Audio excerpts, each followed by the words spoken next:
number 1 versus number 2 going off against each other, and number 3 versus number 4. And we're going to determine the ranks very soon. My name is John Ribier. And I am Hirsi Ali, and today is a big day for esports as we have the best of the best University Valorant players. And this is quite an interesting matchup. It is two teams that have shown their abilities very well so far, and we're interested to see exactly how well they can perform under the pressure of a final. Under the pressure of a final, the game being played is Valorant. The name of the game, and then they play is Bagelhood versus GGWP, and the game will involve best of 3. Each match will have 13 rounds. So the best of 13 will win a round, and you have to win 2 rounds to win it. So right now we're going to go into the teams. Bagelhood versus GGWP. Bagelhood has 5 team members: Controversy, Psycho, Lenium, Zypher Mix, and Mehir. They are very good students. They're all in university, all taking up very, very important courses. For example, Zypher, the big man, is taking on mechatronic engineering in Ontario. How cool is that, my brother? It is. And with GG well played, we have Tony, DZ, Waweru, Taurus, King, and Lumen, all of them with various roles, and they all played them very well. They've showcased their abilities, and it's going to be interesting to see against good competition how well they can perform under the pressure as well. I mean, they have a variety of different things they're going to showcase, and I'm excited to see it. Now, they played both games in the first round, and they both were losers in their first qualifiers. However, they put up a really good fight, and this is a very, very evenly matched game. So right now, we're going to go to the man on the ground, Charlie, what do you have to say, my brother? Good afternoon, my brother John. Welcome, guys, tuning in to the Red Bull Campus Clutch Kenya National Final. I'm at the Captain Cove. My name is Charlie Karomi, and right here, I'm super excited to be talking to the capitans, the head honchos of the teams here today, elite teams. And for today, we might be in East Africa, in Kenya, but I'm talking to Benin. What's up, Benin? How you doing, my brother? I'm doing great, man. How about you? Love the name. I'm doing so well. Love the name. Birth name, or is that your game? Yeah, birth name. Like your folks were like, this one is Benin. For real, they just look at me and they're like, yeah, Benin. Yeah, Benin. How's your brother Nigeria? Is he doing well? Yeah, I'm pretty sure. Okay, but welcome. Congratulations for making it to the final. 3rd place playoffs, but it's really a very important match. You guys have already played a few games. Yeah. What have you guys learned as a team? One thing that we've learned as a team is definitely we need a bit more aggression. Yeah. We need more teamwork. Yeah. Yeah. Okay. It's not that we don't have what it takes. Yeah. It's just the passion. The we passion. need. So yeah. Okay. Right now we're excited for our next game. Uh-huh. And we're here to show Kenya at least we have something to bring to the table. Okay, so you guys have learned something. You're ready for this next round. Let me ask you though, taking it a bit back, guys are meeting you guys probably for the first time. Yeah. Bagelhood. It sounds like a rough neighborhood where bagels just like attack you and beat you up. Where did the name come from? The name is quite interesting, actually. Tell me. We were sitting down and we were messing around in Photoshop. Yeah. And we said to Photoshop a bear and an eagle. A bear and an eagle. Yeah, so that monstrosity, Okay. we loved it so much, Okay. it became our team mascot. So yeah. It's a bay.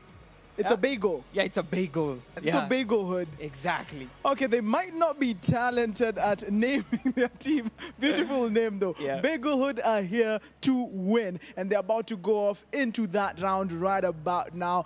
Best of 3, 13 rounds if you get to that, and you've won. All the best to you guys. Yeah. All the best to the bear and the eagle of Bagelhood. Thank you so much. Okay, back to you guys on the desk. Hot day today. Hot one. Thank you, Charlie. A wonderful interview, Bagelhood. We know the name behind the story behind the name. Right now, I mean, based on what they have said, Benin has showcased his ability to understand exactly where they went wrong. And that shows maturity, understanding, confidence, and being self-aware as well to understand exactly what they need to do to get the victory here. So Bagelhood are trying to steal some wins. You want to call them Robin Hood? Okay, come on, man. That was low-hanging fruit, brother. But the captain was right. You don't lose, you learn, and they've learned from that mistake. Yeah. Right now, I'm about to go to the captain of GGWP. The man himself is a BBIT major in Strathmore University, and he has a pretty cool gamer tag. He is the king. Charlie Karomi, how is the king doing? What's up, John? King is doing well, but I do hear you guys cracking those horrible puns. I will speak on behalf of the entire country and the continent. Please stop. Anyway, we have the king right here, GG King. Good afternoon to you, sir. Good afternoon. How are you doing? I'm good. You? So I am well. GGWP, what does it mean? I say good guys wear pants. Although I have nothing against shorts, but what's the meaning of GGWP? It means good game, well played. Good game, well played. Yeah. Now, the first game, it was a good game, well played. You didn't win that one, but now you're out for blood. Now it's a Yeah. revenge mission. Yeah, it's more about learning from what we did wrong, where it was kind of underwhelming for us. What do But you feel you did wrong as a team? Where do you feel your weaknesses lay? It just down how we took the rounds. We looked at the game as a whole instead of taking it game by game. Okay. Engaging, yeah, and we got carried away. Oh, you got yeah, carried. but we are now settled down and looking forward to our next match. Okay. Yeah. Okay, so you're ready for it. You're ready for more it. than ready. So what does this mean? Before we even go back to the desk, this is the Red Bull Campus Clutch. It's one of the few. Have you ever played in a tournament like this that Red Bull has brought to us? No, it's our very first tournament. How do you And feel? it's exciting. I mean, It's to be there, exciting. yeah. It's and we're elite. looking forward, hoping that there'll be many more. It kind of feels like it'll be a waste if this was the only one. Yeah. Because of the preparations we put in. Okay, come on, And Red we Bull. we do have to come back for our crown. Okay, Yeah. they do. So Red Bull, we're speaking right to our bosses. It would be a waste if this was the only one, and more are coming. The Red Bull Campus Clutch will be here with you, but all the best with you guys as you go for third place. Thank you so much. Aya, GGWP are ready. John Hersey, are you guys ready? We are, Charlie. But we are ready. I mean, Charlie, the puns. I think mine are slightly better than yours. However, we're gonna move on swiftly. As you saw there, GG well played once again. Just like the other team, they're comfortable, wonderfully put. You just know they have to come out and leave today with at least a win. And I think they're composed enough to do it. They talked about how they're gonna change the approach, and I think that's a necessary thing you have to do, especially when you come out of an unfortunate loss like they have. And I do believe they will come out and show us exactly what they're made of. And with that being said, I think you want to tell us something. Yes, I want to tell you something. We've heard from the king of GWP, but right now you're about to hear about the king of internet service provision. That's talking about Liquid Labs. If you do not want no lag in your life, No lie.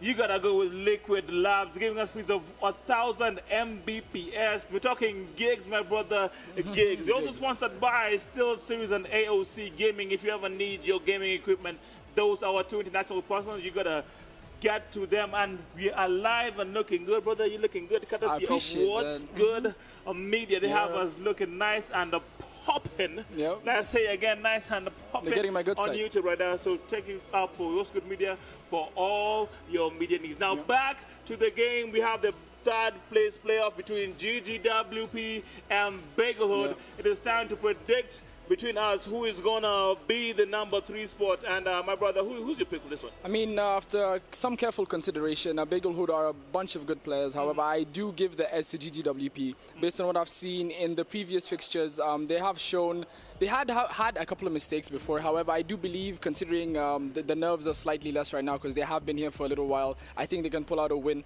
and go out on a high note. Well, from the last game, I said that GGWP are a good team, but they're a bit sporadic. Like they'll gather in 3 or 4 rounds, but they don't see like they have what it takes to gather in like a good 5 or 6 or 7 rounds, Fair enough. which is what will take you over the edge. And also because I'm pretty hungry, brother. I'm pretty hungry. I would Okay. use a bagel right now. Okay. So mostly because of my hunger, I'm going with Bagelhood. All right. Top Fair class enough. prediction right there. Fair enough. Top Fair class enough. prediction. Scientific.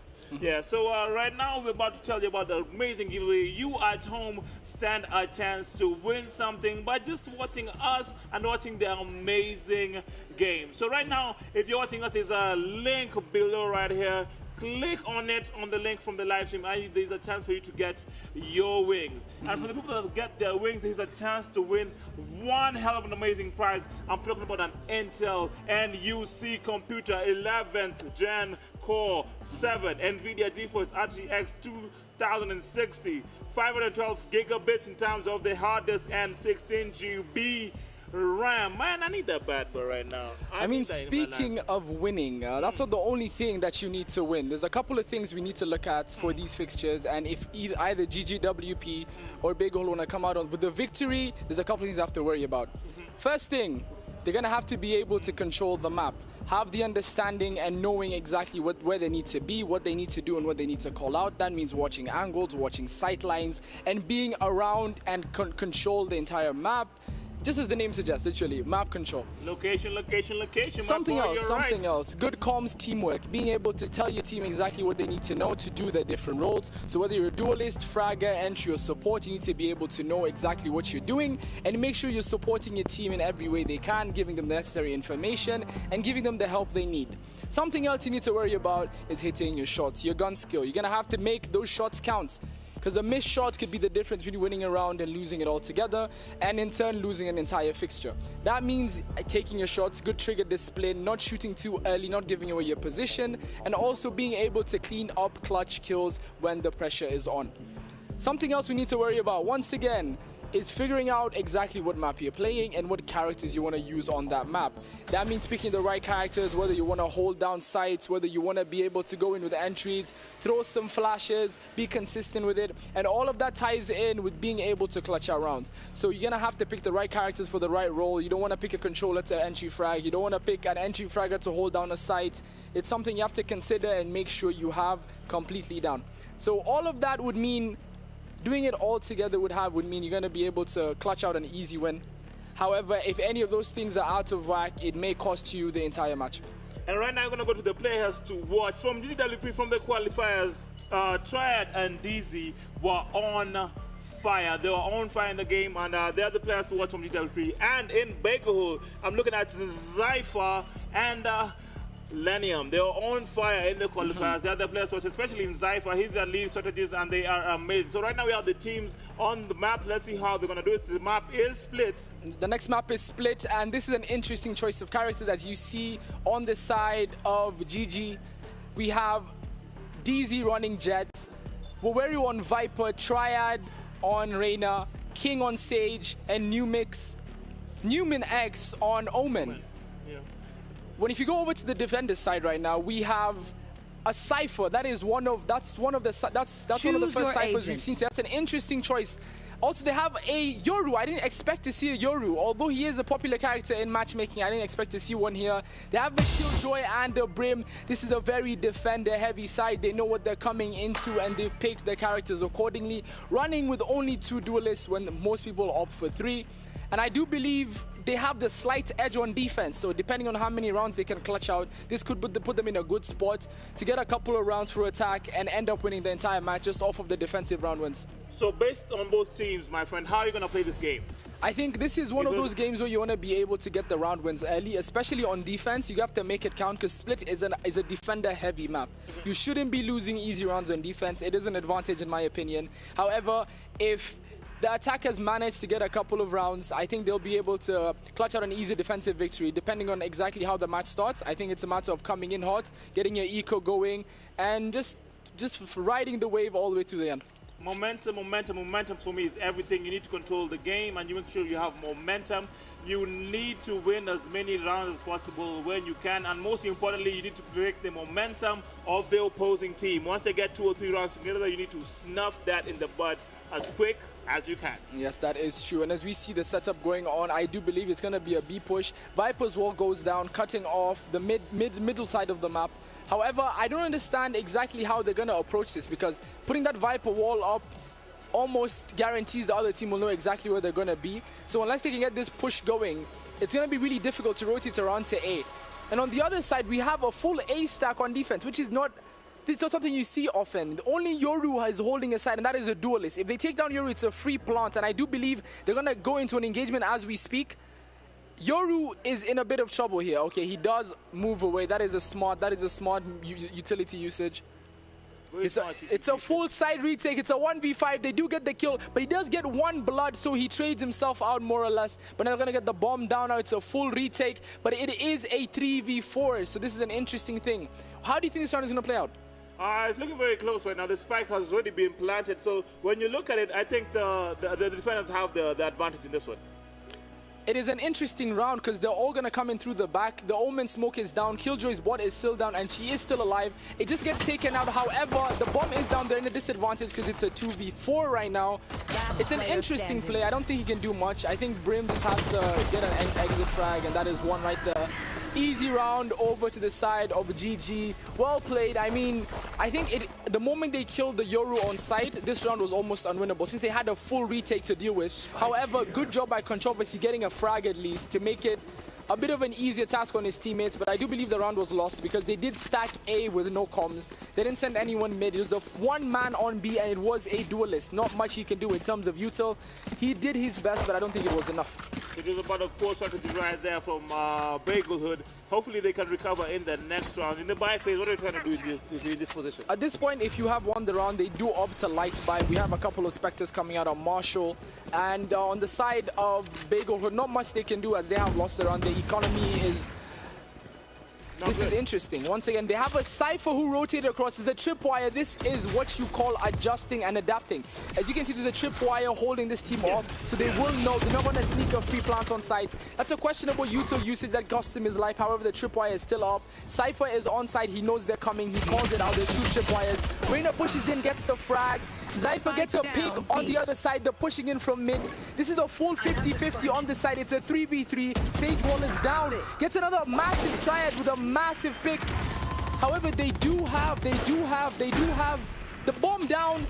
Jet is 1 HP. She does get an interesting play here. Triad and Zypher both with 2 kills. They're carrying the game right now. It's 3 versus 2 right now. Looking good so far. Who do you have winning this round? I'm gonna have to go on the attackers once again. They do have the bomb down. They have another pick. It's a 1v3 on Killjoy with no utility usage. And just like that, Triad clutches it out for GG, and it is 2-0.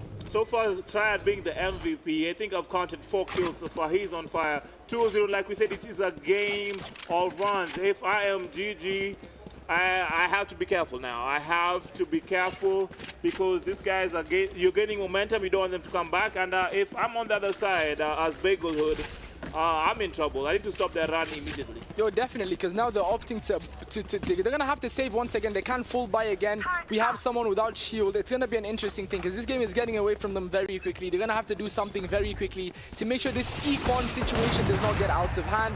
However, there's a bit more adaptation going on here. We have 2 players on the side of GG pushing down mid, trying to get some mid control. Jet does dash out. She does have an op. No, she does not have an op. It's a Marshall.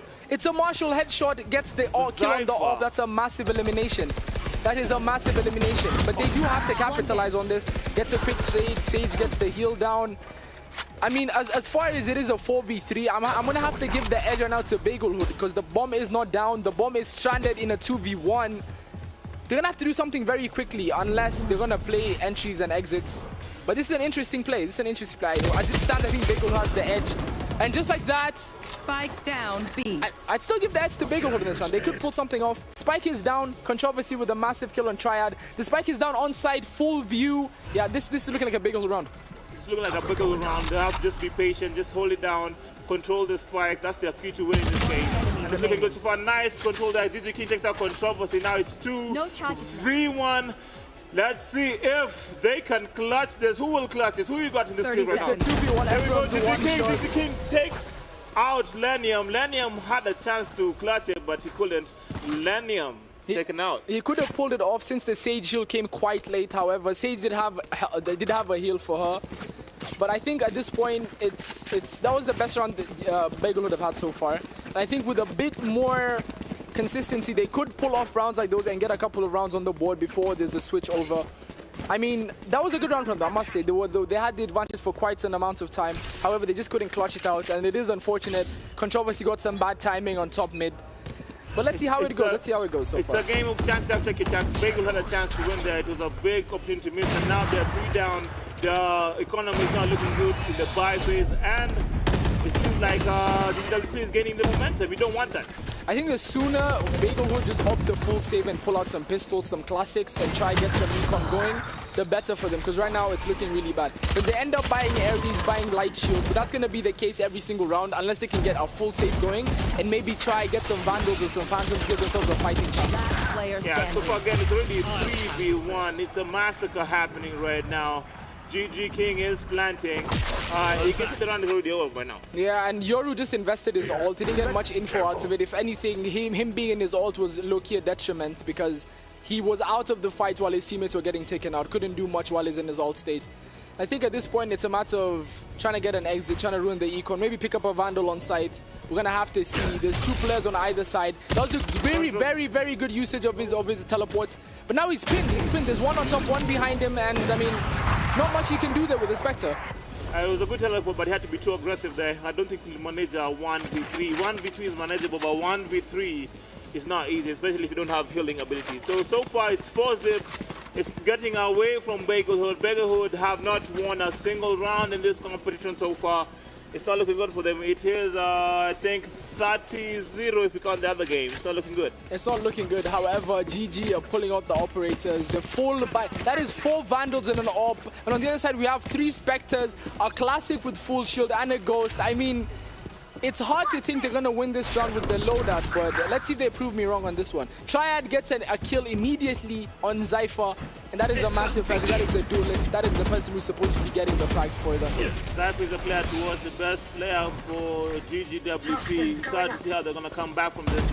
But the Chief is there to pull them. And there we go for Double. He has been taken out by Triad. Triad putting in a game of his life. I think he's the MVP so far. He is getting frags today. He's in his altered state, however, it doesn't look like Bagelhood are going to plan to push this. They're going to wait for Raina's ult to run down. However, they still have so much util. This is almost a guaranteed round. It's a 5v1. They have a res, they have Omen's teleport, Jet's knives, and Raina's ult is still active. I mean, it's only a matter of time before Viper gets her ult too, and this is going to be at least a 6-0 or a 7-0.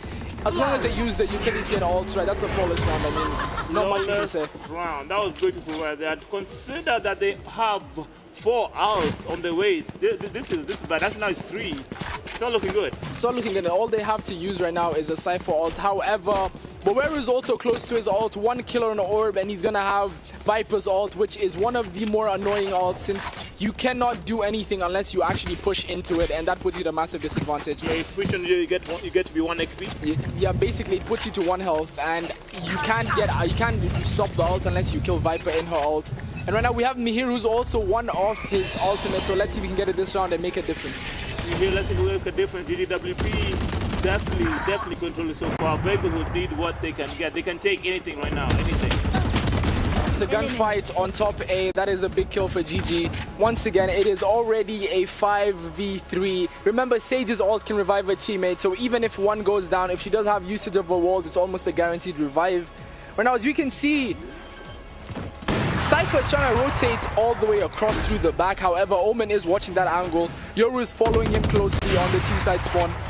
We have Jet about to get into an engagement with Reina. However, there is another Jet with an operator, so it's going to be an interesting case. Let's see if Cypher can see that and catch it. He whips the shot. He gets a body on that. However, Reina's probably going to clean up, and she does. That is Triad. I mean, it's... Might be another flawless round on the way. I mean, Cypher does have his ult, but not much he can do. He'll know where they are, but I don't think that's too much. I mean, he might as well use the ult now. Try get them. Millennium saves the flawless round. Let's see the classic whole game. He's pinned down 2v1. Oh man, there's nothing we can do in that situation. Now, what do you think they can do better? Because every time GWP pushes, they get the kills very early. In the last 3 rounds, it has been 5v3 within the first 10 seconds of each round. How do you think they can save it? I mean, two things have to happen. One, Triad needs to stop having the game of his life. He's 12-3 right now with 4 assists. I mean, he is carrying the team on his back. And 2 is basically maybe going for retakes as opposed to spreading themselves too thin. Because as we've seen in the first round, they had only Yoru on side. Second round, tried to adapt, send Cypher there too. However, there's not much 2 players can do against a 4-5 stack. So I think instead of spreading themselves so thin, maybe go for full retakes and just get info. Just get info. It's a defense-heavy map, but it looks like the attackers are doing all the winning so far. So it might be a very, very hard job for Bagelhood to come back to this. Yeah, as you can see, once again, they have the Omen did use his ults on the side of GG, but he does opt to cancel out of it since he got spotted in the back in the spawn. But once again, as you can see, look how far this spread out. We have a Killjoy back A. We have a Yoru. Yoru uses his teleport. He's back on site. However, it is a 1v3 on site right now, unless Cypher and Jet can get down to him. It's not looking good for him. It's not looking good for him. Cypher had easy shots, but he missed them. You have to make sure. Remember, keys of the game, gun skills. You have to aim. You have to get your kills early. That's a massive kill. Doing some good job. Right, that's a massive kill. That is Viper with her ult, so she cannot use it this round. Enemy remaining. It is a 1v3, and Sage does have her ult still. Sage has had her ult for the last 3 rounds. Like I said, it's a 7-0. Now, without them Viper. investing their ult, Triad has his ult again. Viper has the ult. The only person who's not ulted as it speaks is Omen because he used the last round. I mean, with this many ults, he can guarantee at least a couple of more rounds, maybe win the T side without any issues whatsoever. If you look at the kill death ratio from both teams, I was talking about Triad. Triad is the difference. Triad and Newman X, they are the difference in this game. They have been impeccable. No, definitely. They're putting in an absolute shift. If they do continue to play this way, I think this game is almost all the way out of reach. Let's see what they can do. I mean, I hope it gets to a point where they have a chance to show their attacking side, big hood. But the way it's looking, it might end up being a 12-0. Yeah, it might be a 12-0, then it's going to switch around. Maybe we'll get one attacking round. But as it stands, it's looking tough. It's definitely looking tough. And right now, if you look at the map, you can see once again spreading themselves thin. We only have 2 players on the site, on either side.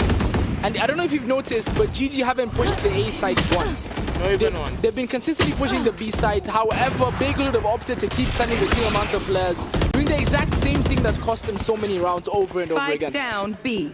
You're saying that if it works, don't fix it. Yep. But man, it's not working and it's not being fixed. I don't know what's happening. Yeah, if it ain't broke, don't fix it. It's definitely broken and no one's fixing it. So it's looking like an uphill battle as it stands. It is a 3v5. Triad is just get Triad gets a kill. One of them is got my Triad.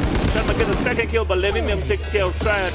It might be a good chance for finally to come back to 4-2. They still have an uphill battle. I mean, they have used their Cypher ult. He does know exactly where they are, but he is 1 HP, so he's really weak. He's 1 bullet from almost basically anything right now because they're running Bulldog. Lenny with the Bulldog 30 HP has invested his ult. The spike is down. I mean, it's going to take a bit more than a miracle to win him this round. It's going to take a miracle. Let's see if Lenny's up to the task. Lenny always the last one to be killed. Why do you think he's always the last one? Do you think it's amazing because how he moves?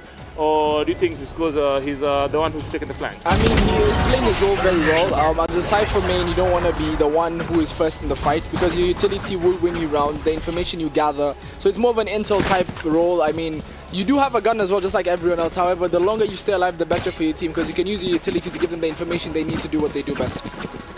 7-zip. That is a big run by GTWP. Right now, man, I don't see how they lose this one. I mean, to be fair, Bagelhood could be attacking demons and then pull off a quick 12-12 and to send us into overtime. However, the way things are looking right now, it's looking for the lack of better words, it's looking good. It is looking good. It's looking like a blowout. Yep. Man, just being violated. If it wasn't me, I wouldn't have that. It's a violation. Personally, I wouldn't have it.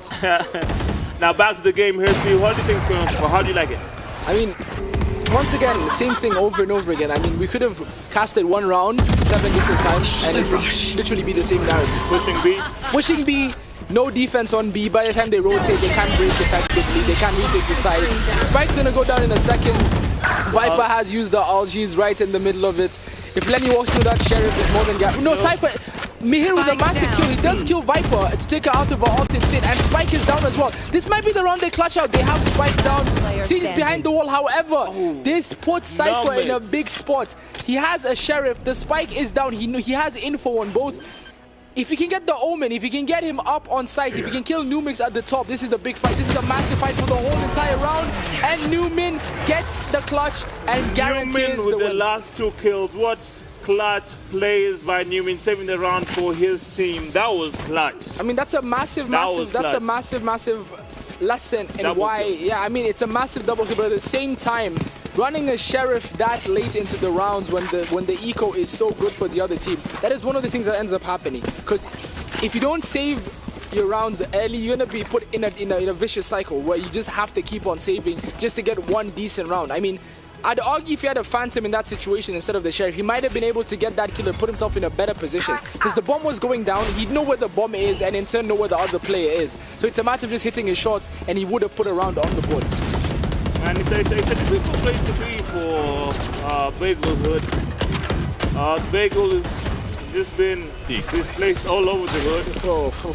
You see what I did there? They might have to move out soon, yep. It's looking tough, it's looking tough. Same old, B's being pushed, no defense. Same round happening all over again. It's like we're stuck in a trance. Definitely. We only have Cypher and Yuri on site, although it's very obvious they're not going to go to A. All the presence is back site B and mid map. I mean, there's no way they move to A unless they put up a very good fight in B. However, they do get a first blood, so it is a 4v5 in favor of Bagelhood.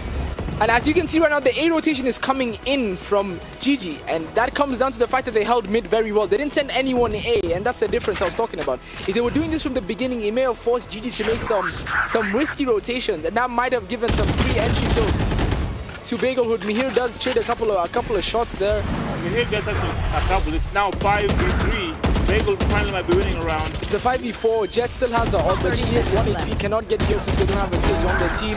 That is a massive kill. 3v2 right now. Numin X taking out Zypher and Controversy taking out GG King. Now it's a 2v1. We have Omen. Oh, it's a one-on-one. This is what we want. Numin X versus Controversy. Who will clutch this one? This is what we want. This is what the people want. Oh, Numin has been taken down. And finally we got numbers on the board for Bagelhood. They're eating now. Finally. The economy, it's not looking good, but at least they got something. I mean, I wish they could hear me speak, because I literally calmed that out in like the third round. All they have to do is give some more presence at B, force an over-rotation, maybe get some picks on GG while they're trying to rotate. And just like that, they do exactly that. They get a round on the board. It might be too little too late considering there's not many attacking rounds left. I mean, we have played 10 rounds already. I mean, there's a maximum of 2 more rounds to be played on the attacking side. So, I mean, they can send it over to a 3-9 into defense for them. That might give them a better shot, but they do have to clutch out the last 2 rounds to give them a decent opportunity at winning this game. Okay, maybe they're better defenders. They're not implementing your information. There's no longer a big push at B. It's a little bit more balanced than the other round. Now we finally have a game on our hands. We do have a game of our hands, given they continue what they're doing, and as it stands, they got a bit comfortable sending everyone B, because as you can see, there was a smart decision from the side of GG to completely focus their attention on the A side. Literally, they basically just juked them out, because now we have a situation that it's a similar situation they had on B, where they have the side completely free, that they have to move a retake, but they have an Omen ult at their disposal, GG do. And right now, they have to basically retake a side in a 2v5 situation with an Omen ult in play as well. This is looking like a GG for this round. It's looking like a GG for GG, so... Yep, and just like that, GG do clutch out the round. It is 10-1. We have 1 more round on this side before halftime, and the sides do switch. Last round. So I mean, this is a must-win round if you're Bagelhood right now. This is a must-win round. This is where you want to be at halftime. This is pretty good position to be in. 10-1. Do you think they're feeling bad because they've dropped that one? For you, would you be pissed off because you're 10-1 up? Do you prefer 10-zip? I mean, if you're gonna win 10 rounds in a row, you'd want to at least do it flawlessly, you know. It does help saying we didn't drop a single round in that map. I mean, that is, if anything, that's gonna give them a lot of confidence going into the next map. Yeah, I'm just happy Bagelhood have a round in. They might be down 33-1, but at least they have I mean, Bagelhood are doing a decent job right now of spreading themselves around. However, now that Brim has no information, he should probably rotate around back, and that's exactly what he's doing. That is a good rotation from him. Controversy is all trying to get some information for his teammates. He does get some info, however, Triad with the nice shots. Getting Lenny with the one-tap. They talk about his one-taps. One-taps. I mean, it's a 5v4. If they can get onside and get the bomb down, I think that's GG's. But no, here we go. No. Controversy gets a kill. That's massive. He knows the spike is down. Now it comes down to Sage and Reyna. Let's see what they can do. We have King with the spike. What is his decision-making going to look like right now? Is he going to push the site with 3 enemy players on it? And that's exactly what he does. Once again, spike is down again. Trying to get the spike. He gets it. He gets a kill as well and manages to exit out of there, but that is a Brim ult. Yeah, and it's looking like another round on the board. For Bagelhood. Bagelhood. But wait, it's over. Let's see if maybe Omen can turn this round. Omen ult. If he ults the 8, it's a free plant. It's a free plant for Omen. Jets, let's see. There's a fight of the Jets in the backside. They do not see each other. They don't spot each other. He's planted. He gets a free plant down. Jet is gonna be on site before Bagelhood can get there. So it's a 2v3 on site with the bomb down. The timer is ticking. Bagelhood will have to do something very quickly. They have to defuse right now. They're in a really bad situation. Jet is in a good spot to give very vital information. Does she spot Mihir coming across? No, she does not. He crosses onto site. This is a massive fight. Mihir gets the kill. Wow, what a They have close to get game. the defuse off. They have to get the defuse off in time. Do they have enough time to do it? That is the question. These rotating This does it dizzy. Oh, it's controversy. Controversy. Does he have enough time to get the defuse off? It looks like he looks like does. 10 seconds. He's got it. He's got it. He's got it. He's got it. He's got it. That was a great round. That was He's a got it with really half a second to good spare. round. He's got it with half a But I second feel like to they spare. made it more difficult for themselves. They really did make it more difficult Switching because they sides. revive and they just made it more difficult for themselves. I mean, it comes down to countering the Omen ult effectively with good movement because Omen ulted across the entire map. Yeah. It's going to take them some time to get across. However, knowing he has his ult, they should have been prepared for that. Yeah. I mean, they know Omen is still alive. He must have the spike since they no longer see it. Maybe get an early rotation in, catch him planting the bomb because he does have no other choice, especially in a position where they're down a player. That was that was a really big kill at the end there from Controversy because he did get the spike with half a second to spare. Any hesitation right there and he does lose them that round. That is the second round on the board and now we are switching sides. Now we have the boys from Bagelhood on offense. They are the attackers. Let's see what they're up to do. They are stacking up B, a couple of people mid-map. And as you can see, if you look on the side of GG, they have spread themselves extremely thin across the entire map. Everyone watching an angle. We talked about this map control, getting information, as much info as they can, giving the info to their teammates. Trigger discipline, trigger discipline, trigger discipline. That's a big kill. Can he get the second? No, he tries to get out. But that was really, really good trigger discipline from King. If he did a better job at managing his shots, he might have had an easy two-piece right there. It was not easy to see. Both of the players had their backs to him. I just want to trigger Spike discipline down, and B. make sure your aim sights are right, man. You have to be a really good aim in this game. The mechanics of this are a little bit harder than the Call of Duty though. You have to be very precise. Definitely, One definitely. enemy Spray remaining. is crazy in this game. So Yeah. how do you think it's going on down score? I mean, it's a 3v1 on offense. The clock is against Cypher. He has to get the bomb down in time. If not, if the clock does run down, this run will go to the defenders. Let's see what Lenny has planned. He is just vibing as we speak, not moving too much. He's trying to get some information, you know. It's a beautiful pistol right there. Yeah, Let's see what his plan is. Now. He has 30 seconds to make a play. 30 seconds I left. don't think he can because if you look at B, it's been covered, A, it's been covered, so I don't think he can make it out. I mean, he doesn't have anything to save. He might as well try to get into a fight. He might spot. He did not spot her shoulder, but I think she saw him. But where you must have seen Cypher, who is Lenny, across. Yep. Now it's looking like a GG right here. It's not much he can do. He has 10 seconds to get the bomb down. Both sides. He's pinned. Yeah, not much he can do right there. And just like that, yep. Just like that, he's been taken out. That's another round to GG. Aweru. It is. Clutch shots to put out the round. I mean, there's not much pressure on him because even if he did lose that fight, He has two other guys. he has two other guys. The clock is almost out. I mean, he might not even be able to get the bomb down. So it's Lenny. Lenny was in a tough spot. He took his time. I mean, you could have said that was a detriment to him because if he did get a couple of kills beforehand, he might have been able to clutch it out. However, him opting to take that time could have won him the round, but at the end of it all, it did lose him the round. Look at the KD ratios. We have Controversy being the big guy for Bigul and Triad, man. Triad, 23 Triad Ks, is having man. the game of his life. Triad Game is of having his the game life, of his man. life. His KD ratio is out of this world. He is the MVP of the third playoff. Looking good. Do you think he has enough to cut him to X-Men the way he's playing right now? I mean, to Watchmen? we're eyes are on. We're always looking for new players. No charges left. And performances like these is what you look for, being clutch under pressure.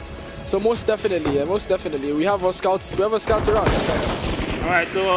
So far it's 5v3. It's another game in which the attackers are favoring. In as much as this is a map for defenders, look at the attackers are doing quite well in this map. They did a good job, and I think Triad. But if you look at it as well, I think it's just GG's dominance. Oh, and Zypher with a massive kill with the Marshall. He does love the Marshall, doesn't he? Yeah, he does love the Marshal, but he has an uphill to battle. He's 4 HP, 1v4. And ult would be nice right now. And they have the spike, as you can see. Number 6, Omen. He's watching the spike, and that's a one hit, and that is that. Match point for GG. Can they put this out and get a 13-2 victory? Or are we going to see a late resurgence back from the boys at Bagel Hood? I think we're going to see a victory right now. But let's look at the XP right now. Let's talk about Namanex. You know what? He's not tried. He's putting in some work though. The KD ratio of 14-3. He's doing a really good job of staying alive. It's really impressive. It is really impressive. I mean, it's a very good performance across the board. Everyone going with everyone on the side of GZ has a positive kill death ratio. Yeah. I mean, a couple of assists going around showing the team play, the crossfires coming in. On the other side, there isn't a single kill death ratio. There's just one person. It's just controversy Dolan who's dead even. And Desi with a massive two-piece. I mean, this is looking like it's getting out of their hands very quickly. They've completely countered the A push. Man, this game is, it looks like it's already over. They're forced to rotate back because Desi just showed them exactly what he means business. I mean, he 2 kills off rip. I mean, they're basically pinned because on one side they have Boweru taking peak shots, making sure he doesn't 50-50. He's making sure he doesn't die easily, get some support in triad, but how? Well, this is interesting. This is an interesting play. They could pull this off. They could pull this off because Reina can't overheal since she didn't get a kill. She has 7 health. Viper's extremely weak as well. They don't have a res on their side. If they can get the bomb down and get some good positioning on the bomb side, they might be able to pull this off. But getting the bomb to B side is a problem right now because as you can see, Jet is watching the angle, make sure they don't move. A good investment by the Cypher camp to see if there's anyone in that corner. But I think Desi would be able to pick up another kill right here. This is a one hit. If she does hit Zypher, he is dead in 1 bullet. Oh! There we go. There's a match for that. No. Shaky shots. Triad gets a kill, a massive kill, but Zypher gets the trade out. Once again, this is interesting. She does have a Guardian. Time's running out. Do you have enough time to plan? Now this is it. This is it. So it looks like GGWP have taken round 1. We're looking for round 2. If you look at the results of round 1, you can say that maybe it's been a whitewash, but towards the end we had a nice 5-2. So maybe in the second round we'll see more of the same, and we'll see more of a resurgence of Bagelhood. Yeah, definitely. Game 1 was a very, very strong showing from the side of GG. I mean, they were true to their word. They came here to prove a point. They want to show that they have all the fight left in them. They had an unfortunate first game, but they're not going to let that ruin their morale, their ability, their composure to show us that they are one of the best teams in Kenya. And they definitely do deserve to be here at the national final. That is an amazing showing. I'm really excited to see exactly how game 2 is going to go. And I mean, the stat board is interesting to say the least.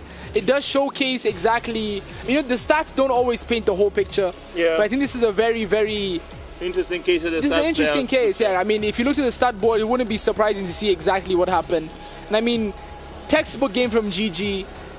A bit of a sloppy game from Bagelhood, however, they did show some signs, some signs of excellence toward the end, but it's a bit of a case of too little, too late. If you're looking at the stats on the KD ratio, only controversy was in between 4 players by GWP. So imagine in the KD ratio you have 4 players, 2, then controversy is that another 2. So it's like they didn't have a chance right there. If you have 4 players from the opposing side in the top 5 of the KD ratios, I don't think you're winning such stats. I mean, Controversy did a really good job. He did exactly what he had to. He was a fragger. He was an entry frag. He did what he could on defense as well, trying to get at least 1 kill and information for his team, which is extremely vital. Sometimes the info is more important than an actual kill. Yeah. So we're coming back short right now. Just make sure you keep it locked. And make sure you keep clicking on the link below. Make sure you get your wings. Amazing prizes to be on, but just chill out, relax. We'll be right back. Yep. How long of a break?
Welcome back. If you just joined us, this is the Red Bull Campus Clash Kenya National Finals. We are in the middle of the third place playoffs. You've just done with match one. It is a best of three. It is Big Hood taking on GGWP, and GGWP just put their foot down in their first matchup, winning it by 13 rounds to 2.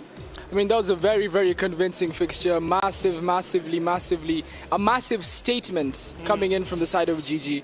I mean, they talked about it in the pre-match interviews with Charlie on the floor. It was a massive statement once again that they're here to play, they're here to win, and it was wonderful to watch. Wonderful. And I hope it has a couple of more of those in store for us today. Now, for GGWP, do you think a change map will be nice, like a map change will be nice for them? Do you think they'll give them a chance? Now, for Bagel, I mean, do you think a map change will be nice for them? I mean, although a map change does mean different strategies, I think Bagelhood can somewhat understand what kind of players they're playing against right now and what kind of strategies they may employ in the next one. This is their first fixture against each other, so they may be able to understand and come to a couple of different ideas in terms of the strategy and maybe do a little bit better in the next map. From your screen, what you guys saw from the teams, Strad was the one, GWP was the one on your left, and on your right you had Bagel. Now the players to watch on each teams in terms in Bagel we have controversy. He's the best player. You can also check out Nzaifa. Nzaifa is trying to do his best to hold the team. On the other side, we have the man, the legend, the Triad Syndicate, and Gigi Nam in X. Those two are the players to watch on the other side. I mean, Triad has been top contender in every single game he's played. He is a veteran in the Kenyan esports scene. He's been around for a very long time. So, I mean, the experience and the composure on the big stage, because this is not his first big event. So I think that shows very well in a position like this where a lot of the people are not very comfortable in a massive environment that is... They're under so much pressure. Yeah. So, I mean, it's whoever can come to terms with the pressure, and Triad is eating it for breakfast. Triad, bad man, long time. Now we're going to the maps. Ascent. How will you play this map, and who do you think has the edge from the last fixture? I mean, this is an interesting map because it depends on exactly how you opt to come across in terms of the first couple of rounds. Select your agent. Depending on who opts to push the sides first and try get full side control, it's going to give them a bit more of moving room as the round goes on, because if they're able to get the sides consistently, they're going to do really well. And on this side we have a Sky. They opted out to go for a Killjoy instead of the Sky, so we have two Killjoys. So Killjoy ult are really good for securing sites. We have a Jet, Mihir with the Cypher once again, a Sova on King. This is a very defender heavy setup. They do have two duelists, however they do have Killjoy this time, and Killjoy is massive for holding down a side. A Killjoy ult can win you around single-handedly. So it's going to be an interesting way to see exactly how comfortable Waweru is changing characters in different maps. And I mean, this will be a test for him as well, because it is going to be coming up against an enemy Killjoy as well. So depending on when he does opt to use his ults, it may be detrimental to his team. Going from the last round, we saw a lot of them pushing on one side of the map. Leave that aside, undefended and making control in the middle. Bagel, that was their biggest trap in. So right now, in the next match, how would you like them to spread out the team in this map? I mean, with a map like Ascent, spreading yourself then is even more risky, because going across sites, unless you go all the way through spawn, will mean going across mid. And the issue with going across mid is Cubby can see you. They can see you from back base mid as well. So rotating is slightly more difficult on this map unless you can get mid map control. So that might mean leaving someone on Cubby the entire time to get information. But right now it looks like Bagelhood are opting for an A push. Triad is on their case. He gets the kill, gets off site, so that's massive. He gets the information, gets the kill, and does save his own life, because he knew there were more than two players. He saw more than two players. So now he gets the elim, gets the information, and now the pressure is on Bagelhood once again, because they've lost a man. Their position is exposed. They could be getting pinched. So it's going to be interesting whether they opt to rotate back or to push through. But as it looks, they're going to opt to push through, and it's already a 2v5. Trad already with 2 kills. Trad with 3 kills away. Trad is carrying this team yet again. GG King the dart out. Trad sees can get some fun. GG King just not doing much, but it's a flawless victory yet again. It's a flawless pistol round. I mean, that's scary. If I'm in Bagelhood's position, I'd be shaking right now. Because a pistol round where you have a 5v1 look on a man and you don't get the kill, they're going to be kicking themselves about that for quite a bit. Because as you can see right now, Desi just bought a Vandal for one of his teammates. They're opting to buy. Someone bought a Vandal on the side of GG in the second round. I mean, that could be a sign of confidence. That could be a sign of composure. But they do opt to run. Okay, only Triad. They give Triad the Vandal. That's how confident they are in the man's abilities. They give him the Vandal, try to put this game out as fast as possible. Yo, he had 3 kills in the first one. Did you see that? He did. And he has a Vandal out now in a round like this. Triad, he might get a pick right here. Try to get some shots in, but he does lose his shield. He's 75 HP. He gets a stun in. Controversy versus Triad on the mid-map. I don't think Controversy is going to pick. He got the information. He does have the spike. He does have the spike, so if he gets Controversy, that means the spike will be down and Triad will be in a good position to pick off anybody that comes to the Spike glance. down mid. It's a bad position for them to be in. The spike that has been killed. Triad does what Triad does. I mean, Newman, with the information Triad got him, Newman managed to get the spike carry. And something interesting that I just realized right now, Triad is no longer playing the Reyna. Triad has opted to switch out and it's Newman on Reyna right now. And that's an interesting switch. I mean, most of the time players opt to choose a different character. But in the side of GG, they opted to completely shuffle around the characters they play. I mean, that is an interesting play. Maybe that came down from them understanding exactly what they needed to do, being flexible. Lenny's backs against the wall. They're being flexible and also flexing. Flex on flex. Lenny's in an interesting spot. I mean, it's not much he can do. They can't really blame him for that one. They had the spike. They knew where he was. That is another easy round for the boys on GG. GG defending as well as attacking in the previous round. They are flawless so far. 2-0. And if I am Bagel, I want to control this momentum. I want to stop it right now because if they get the momentum right now, you are in trouble. You need some money in the bank, and you need some credits. You need a win or two, at least to get you in a fighting position. Depending on how this round does go, if GG win this round out, it looks like another soft buy coming in on the side of Bagelhood. But there's something they haven't employed yet is not buying anything at all. Maybe full saving to give yourself a better economic standing. Because as it stands, they're not buying full shield. They're not buying their abilities. And they're coming up against operators, Vandals. Triad with it too. Gets a quick double on that, and he's still putting down shots. Let's see what he can do. Can he do some more damage? Triad having the bro. This is an amazing performance from Tony. It's an improvement. Desi with a 2-piece. And he takes out the Zypher with a 2-piece with a judge right back into this one. And he can't do much. Once again, the judge is a shotgun, doesn't have the best range. However, that was a valiant effort from him, getting a 2-piece in a position where he should have been dead before he managed to get the first one. But that is what we want to see from Bagelhood. That was a much closer round than the first two. I mean, this is what we saw in the last game as well. The round 3 was better than the first 2 rounds. Yeah. However, I believe they went down again.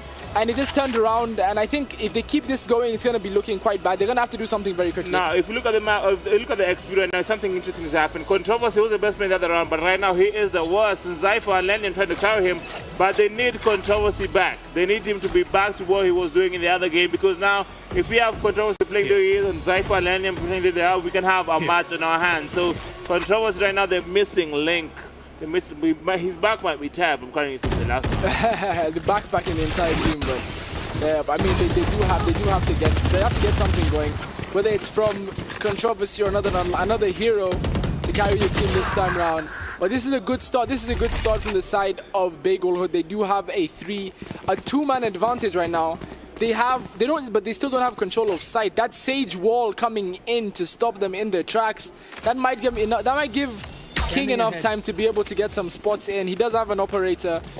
This is a full rotation coming in. However, GG do realize this is a full rotation.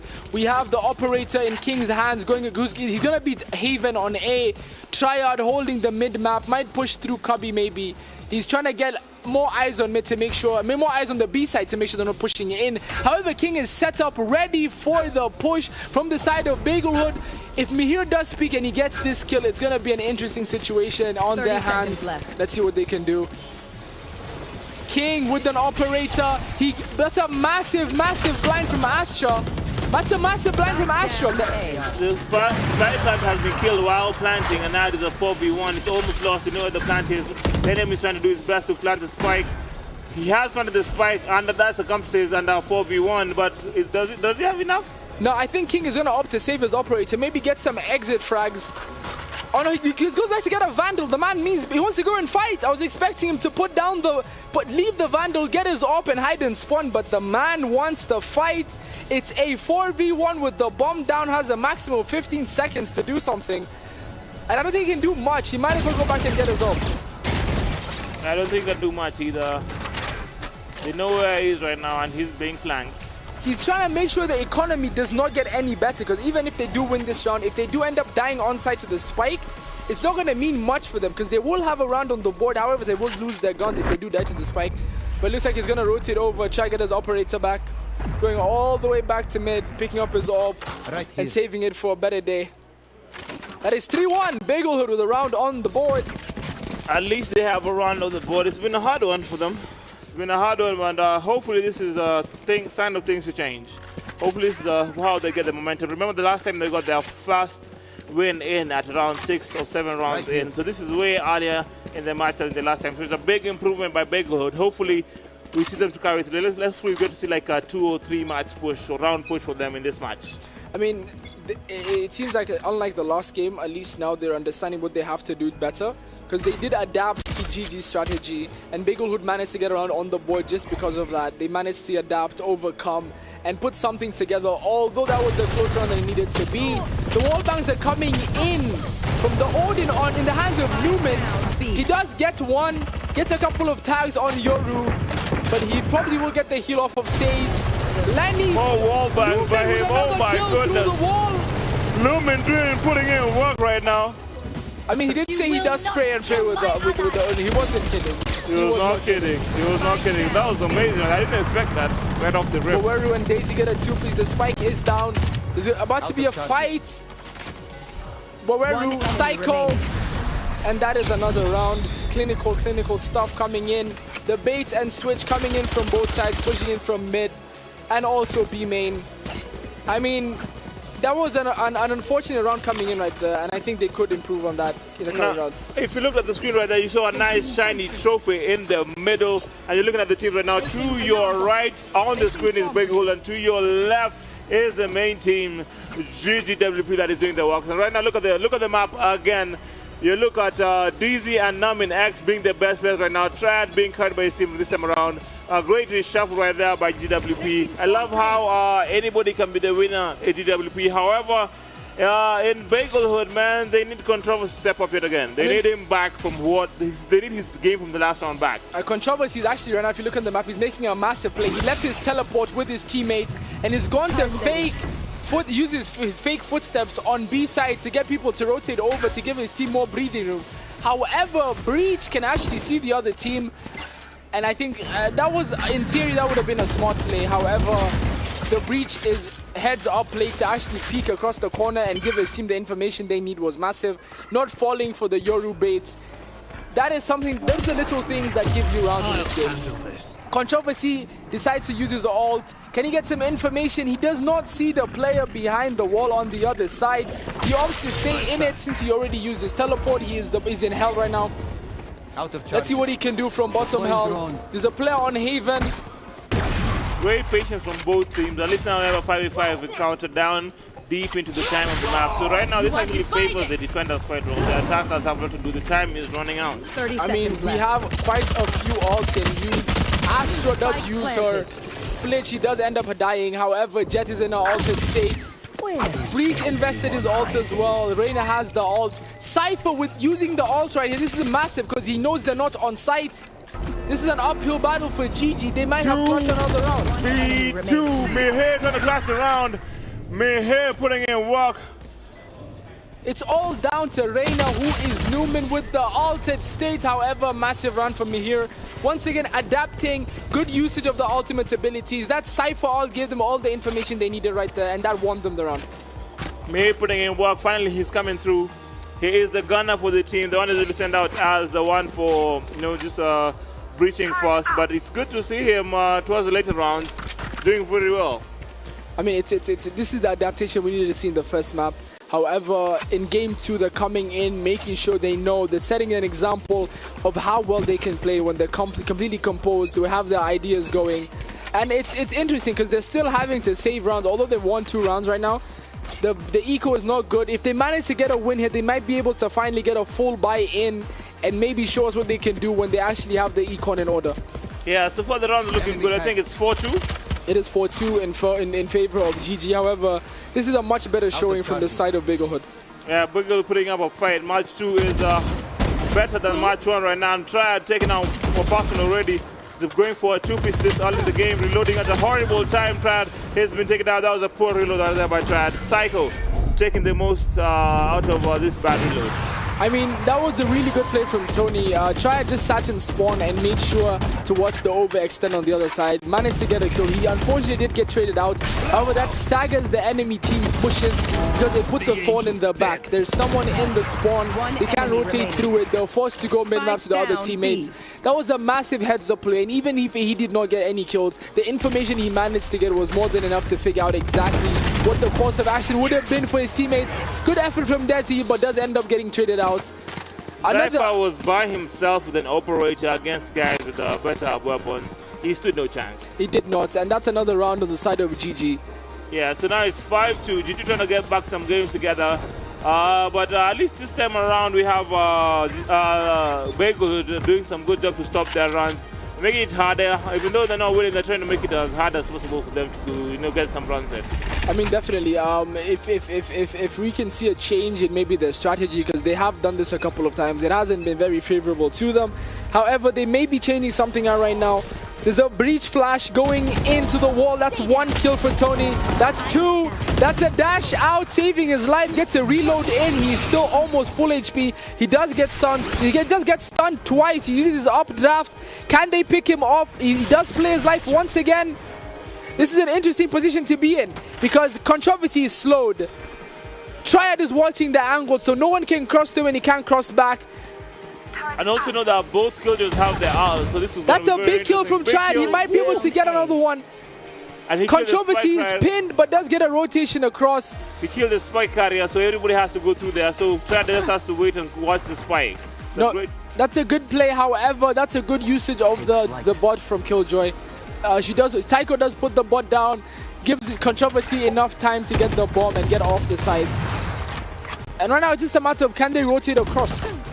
Can they beat Newman rotating mid-map? They do opt to go through spawn. Let's see if Newman realizes this because they have not crossed. There's no comms from his teammates. He opts to push in. This looks like a free plant if they can get across quick enough. This looks like a free plant on the side. This does look like a free plant right there. Controversy carrying his team yet again. And as I mentioned, they have to be quicker though. They have to be quicker. The other team is catching up.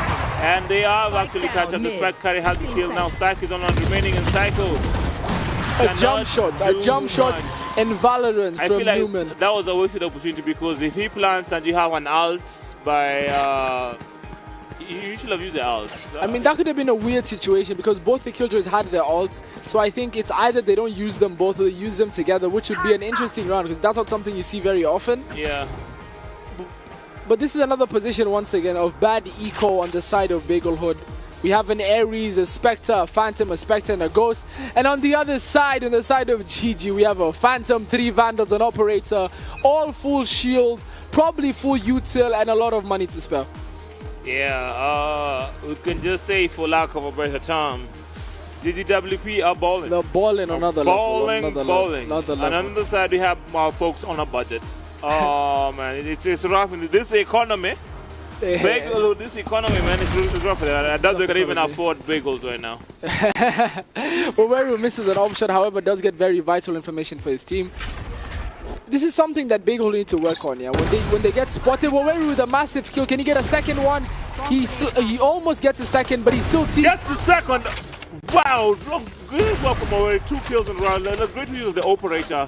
2 headshots in a row. Waweru is putting in work right now. Waweru is putting in work. This is where Tony was. If you realize, this is where Tony was on the other round. He catches Lenny lacking. Waweru with a kill on Psycho. Now we have Yoru with the spike. In the middle of everything. He cannot go back, he cannot go forward. So what does he opt to do? Does he fight the Reina or does he fight 3 other guys? And just like that, Controversy gets a massive kill. If he can get a second, he might put himself in a position to be able to clutch. But as it stands, he does get a second. And he can't get any more than that. Waweru clutches out the round with a clean up shot. That is 7-2 in favor of GG. Also the kicks of a dying horse right there. He tried the best he could to clutch it, but man, he had to go up against 4. It's too much to do. I mean, Controversy was 0-3, he's 4-7 right now, but once again, like I said, he is the only one on his team who can afford to get himself a Vandal, but he opts to save once again. 2 Spectres, a Bulldog, a Judge, and a Ares. On the other side, we have an Odin, a Phantom, 2 Vandals, and an Operator. I mean, that economy, it is scary. It's a scary sight to see. It's a scary sight to see. It's going to take a lot. Looks like it's a gunfight versus a knife fight. It's bad. At this point, they might as well run with the axes out, but as it stands right now, they're going to have to put something very impressive together to get a round on the board because the other team is just so stacked. Full utility from both sides. GG with 3 wins in a row. Bagel in a bad position right now. 7-2, they need to get their wins together. And the carrier has just been killed right now. He's on very low XP right now. Yeah, he is low, but however, Yoru did a really good job using his teleport to get out of Dodge City right there. He was in a tough spot, but managed to teleport out of it. And he had the spike, so if he did die with the spike in a position like that, that round was almost guaranteed lost, yeah. Yeah. Good game so far. Interesting, although the scoreline may not suggest it, this is a very interesting game. One of the more interesting games today. Very good usage of the obscure vision from Astra, making sure the operator on Haven cannot get free angles on people without having to overpeak. Also good patience being shown by Waweru, not overpeaking. Letting them get the bomb. Another good teleport coming in from Controversy on the side of Bagel. Now it's a full retake. It's a 5v3, but however, this is a 4v3 retake. Newman with 2-piece. There's a massive 2-piece. Let's see what they can do. Desi drops down to hell. The Killjoy does trap 2 players in her ult ability, and that is what I was talking about. A Killjoy ult is a massive for you, a massive for the game. We're in a 1v1, but King does get the kill and is going to defuse the bomb to make the score 8-2. That was a good usage of the Killjoy ult. However, on both sides, there were very good utility utilization. However, it's just another case of a little bit too little, too late. Maybe using the Killjoy ult slightly earlier may have made that round slightly less close. It did end up being a 1v1 at the end. Would have been better. However, I doubt he'll have trapped 2 players if he used it earlier. He tried to do the best he could in that situation, but it's little too late. That is true. However, using the Killjoy ult beforehand can put pressure on people by having them slow down on a side push. It can be used as a last-ditch effort to make sure they don't push in if you're alone. However, the usage was decent enough to get them another win. So far, 8-2. GWP on a tear. 4 rounds in a row. This is exactly how they started their match. They just have to keep on going. They have to be consistent. Their weakness in their last game was just every time they got some few good rounds together, they would slip up. Just lack of concentration. But I doubt we'll see that this time around. We have Yoru throwing in his teleport, trying to get to hell. Once again, a very good obscure usage from Astra, covering Waweru's vision, giving them enough room to be able to maneuver into the side. That is an ultimate ability coming in on the side of Bagel Hood. They've used the Astra ult. However, on the side of GG, we have a Reyna ult, a Jet ult, and a Sova ult. If they manage to get the bomb down, the Sova ult might mean it would be a very easy retake, considering it can shoot through walls and make sure he's covering all the obscure angles. But that's a big 2-piece from Mihir on the site. That is Spike Carrier down. That is Triad coming in, Newman and Triad coming in with 2 massive kills. It's a 2v1 situation. Zypher's all that's left. Can he do it? 30 seconds. Zypher, I don't think he can. He was rotated. He was trapped whichever way he turned. That was a very good pinch coming in from Newman and Triad, showing they do play together, they do practice together, and the chemistry is definitely there. Mihir trying to do his best to carry his team, and you can see the difference in the other round. Now Mihir is the best player, but they need Controversy to be back in his A game. The Controversy definitely... The team captain is needed. The Controversy definitely affected the performance last game. He almost saved an unsavable game. Got them a few rounds on the board, and we need a performance like that from him here to give them any real chance of winning this matchup. Yeah, they need him. They need him badly. So far, who do you think will win this? Do you think they have enough to bring it back as 9-2? As this is the last round before the switch, it's gonna be interesting to see how well Waweru does with an operator on the other side. Because defending with an operator is exponentially easier than attacking with an op. Waweru was going for the two-piece. Well, one great operator skills by him, but it was a nice trade-off right there. Yeah, they do bring the hero back. However, Zypher does get taken down by Newman. That is a Sova ult coming in. He does spot them. That is information, although he may not have gotten a kill. Good information. So right now what you're doing is like 4v2. It's not looking good. Looks like it's going to be 10-2 already. Do you think there's a way Big will come in this? I mean, unless they can get 10s on one of the setups right now, it's looking a little bit too far out of reach. They're going against 3 outs if they are supposed to use them. It's bad. It is tough, it is tough. And is this the last round? I would assume the ultimate abilities will come into play very soon. As there's no point in saving it, because when the half does end up switching, you cannot carry your ult or your guns through to it. Yeah. 30 seconds left. So, doing what Brimstone does, the ult is out. Desi with beautiful piece. Desi with beautiful control over his shots, waiting for the character to actually land on the ground to make sure he can land those clutch body shots and get a quick headshot to end the half. And just like that, it is 10-2. 2 more rounds, 3 more rounds needed, and that is going to be GG for GG. GG for GG right there, 10-2. It is halftime, and just like last time, it is 10-2 at halftime. It's like a deja vu all over again. Deja vu all over again. However, to give Bagelwood some credit, this is a much better showing from their side. Although there's some underperformances going on with a couple of the teammates, it is a better team effort, although they're still losing 10-2. The team effort has improved quite a bit, considering how they played the game 1. It has improved exponentially right now. But I don't think it's enough to win them the game. 10-2. In Kiswahili, 2-TU means only. So 10-2. It's a pistol round, so you might see a lot of ego fights, a lot of ego challenges. Couple of bonehead plays. That's what you expect in pistol round, and everyone's okay with that. The economy favoring right now the people that have been doing to Bagelhood. This might help them at least get back on track, but they need to win this round. This is a must-win. This is a must-win round because every round they lose now they need the advantage puts of weapons. GG closer and closer to making it to the grand final of the national finals here in Nairobi, Kenya. So it's already a 5v3. Looks like GG's having another GG. Very scary. Oh no! It's now 3v2. It's actually very close right now. Triad coming in with a 2-piece, shading out a big kill, but he does get caught. King does get caught rotating with the spike. It is using the ult right now, dropping the stars all over the map. It is a 1v2, however, he does have spike, he does have a star on the map. He can use that for concealment or use that to drag in enemy players to make sure they can't get away with that spike. He's in a good spot. A drag would be nice right now. If he manages to kill Triad, he may have a really good chance, and that's exactly what he does. 10 seconds left. Zypher can clutch this. This is amazing by Zypher.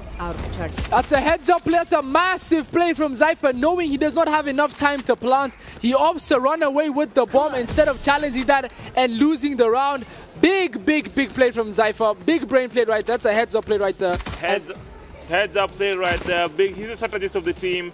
And that was a good game by him on their clutch. Finally, in this economy now, they can get some weapons and get a slight advantage over GWP as they play the game. Half-time, remember, you can't carry on your credits to the next round. You cannot, but at this point in time, that might give them a swing in the right direction, because that was a very good composed play from Zypher. Knowing he knew that Newman did not have enough time to plant the bomb, so he opted to just run away and run the clock down. Because on defense, it doesn't matter how you win as long as you win, whether you're running the clock down or defusing the bomb. I think Zypher is a fan of Kenny Rogers. You know why? He knows when to hold. Knows when to go. Knows when to walk away, most importantly. And knows when to run. With the spike. Yep, exactly. Yep.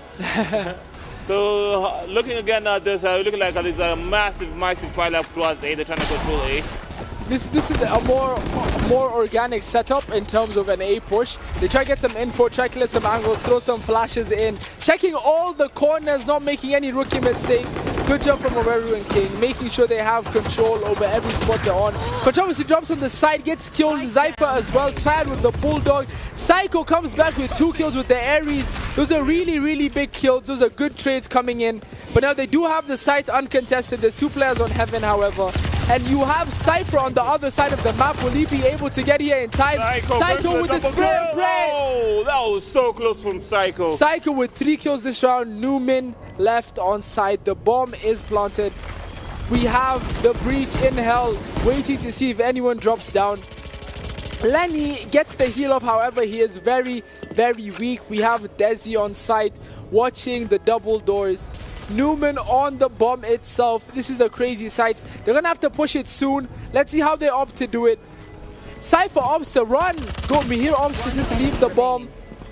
Let him take it now. Now it's all down Desi, to Mihir to clutch. yeah, Desi ends up saving Mihir with a 2-piece. But he does not have enough time to defuse the bombs. That's another L. That was That is a little unfortunate. bit too late. That is unfortunate. I think that comes down from the fact that I was going crazy without even looking at the time. that was very, very unfortunate. I mean, that trade came in at the perfect time. 6 HP on his teammates, and he manages to save his life. Mihir had a valiant effort at the end, but just he did not have enough time to defuse the spike. That's what I was talking about. Getting there on time, pushing the narrative, making sure that people know exactly what you're coming to do. You know, that's exactly what they needed to do earlier, get control of the site. However, they did not do that, and that cost them the round on time. Mihir and Zypher have been very valuable, getting some nice to... Like, they look like they're capable of clutch plays. Would you change their roles from being frags to being strategic players? Because it seems like the skill set is being wasted when they die quickly in the game. I mean, that is definitely true. Mihir has shown very good timing, very good awareness of when to peek, when to push aside, when free kills are available. However, he's going to need a bit more of that to get any better, or get a better scoreline in this matchup specifically. Zypher hit by Brim right there. He was a little bit stunned.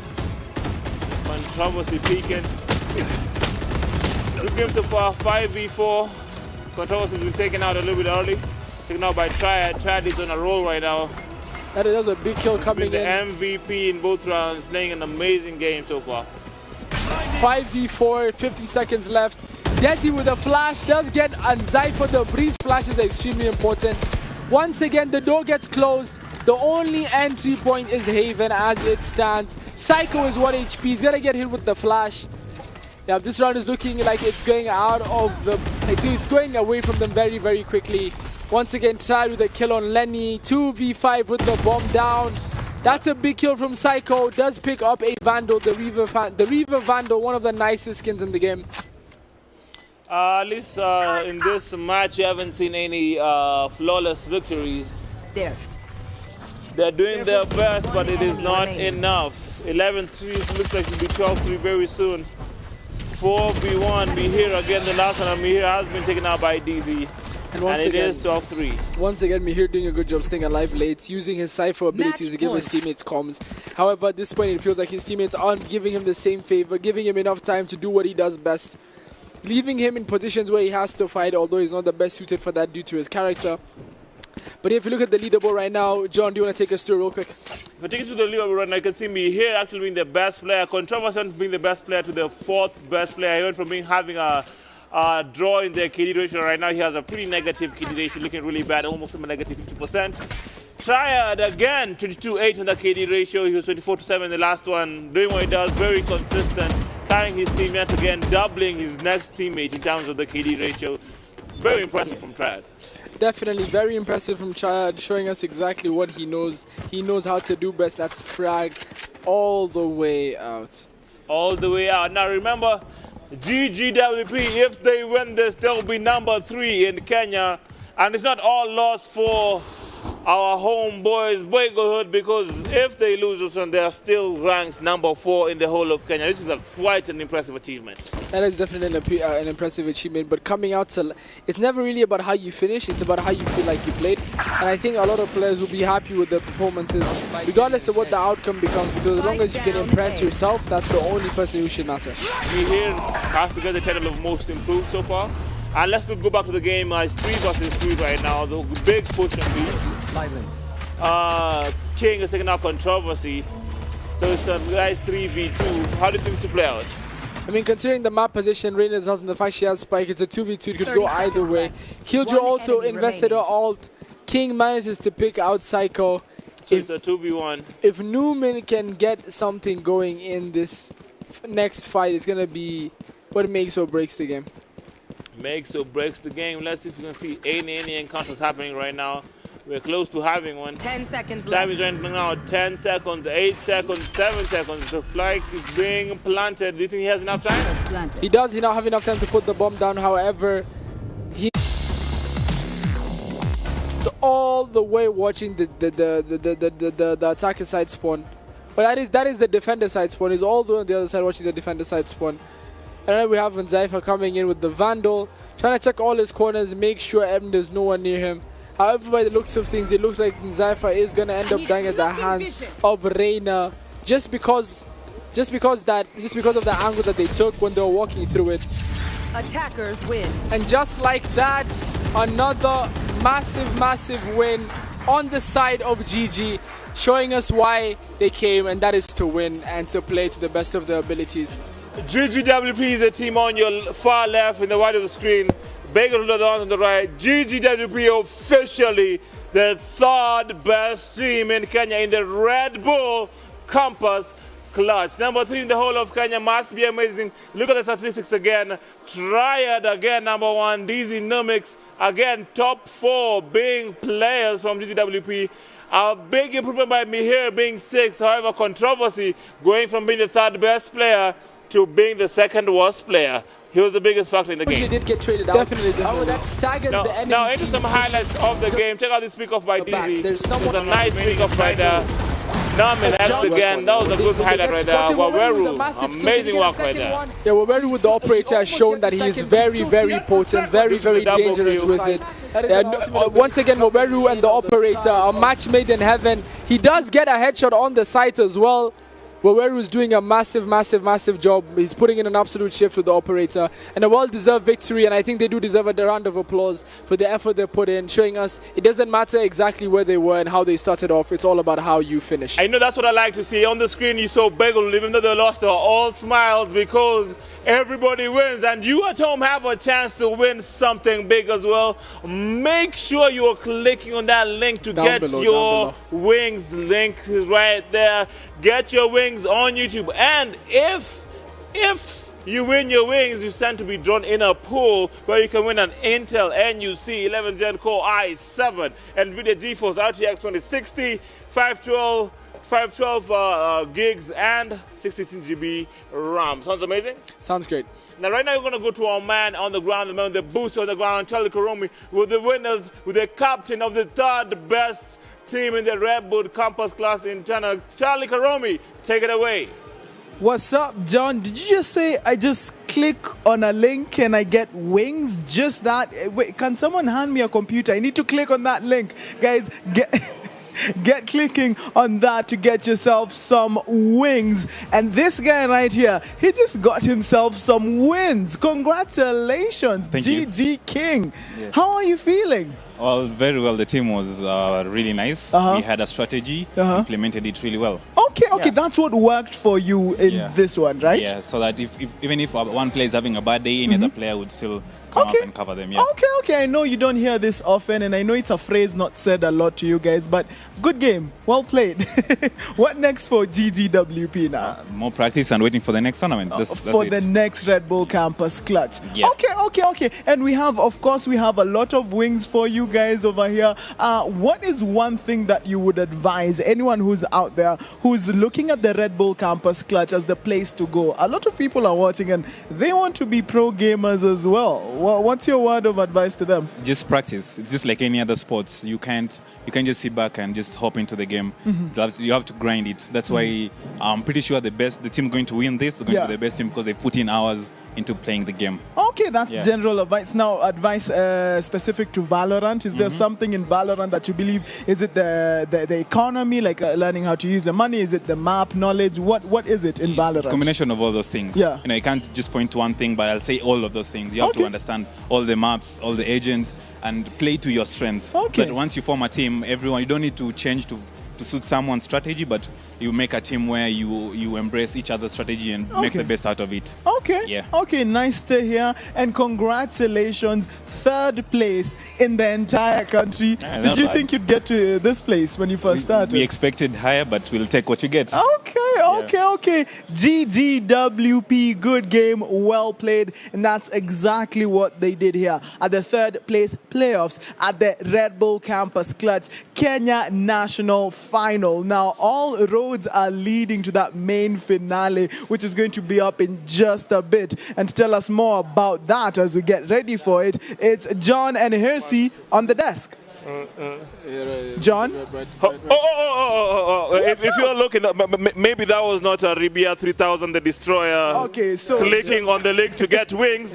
That is definitely not me. That is not me. That is my cousin, guys. So if he wins, please give him the laptop. So make sure you stay tuned in for the finals. It is being brought to you courtesy of Liquid Labs. Right now they have speeds of 1,000 Mbps. I am in communication heaven right now. We also have our sponsors, Steel Citizen LLC, providing us with all the gaming equipment, and we are looking good right now, courtesy of What's Good Media, your official live stream production partner. That was a good third case playoff, and it was a really good game, Miri.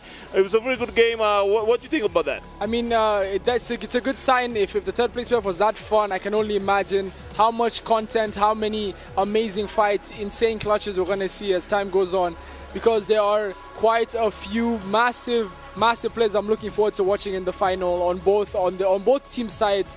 So I can't wait, and I say that in a very non-corny way. I cannot wait. The main event is up next. It's about to get saucy. The finals of the Red Bull Campus Clash Kenya National Finals. 2 teams, only one will proceed. If you want to find out who wins, you gotta tune in shortly. Up at your click.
512 gigs SSD and 16 GB RAM. That is a massive one. That sounds like a beefy laptop, doesn't it? Yeah. And if you don't want no lug in your life, more lug is something that kill my games for me. You want to hook up with liquid Yeah.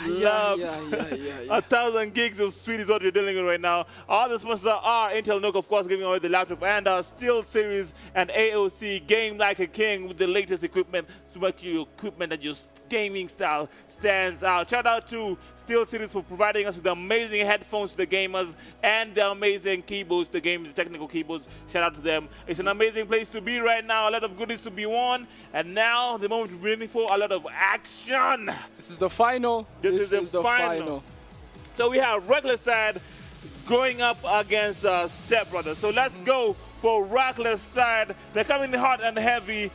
They had a huge first round. They won without dropping too many rounds. I think they only dropped 3 rounds. It was a swift 26-3 by them. Look at their team. Archie Gay, Friday, Moses Scout, Takufinya, and Captain Mureti. Takufinya, the MVP on the other side. They're looking good right now. And they're also technocrats. Those guys are actually performing really well in school.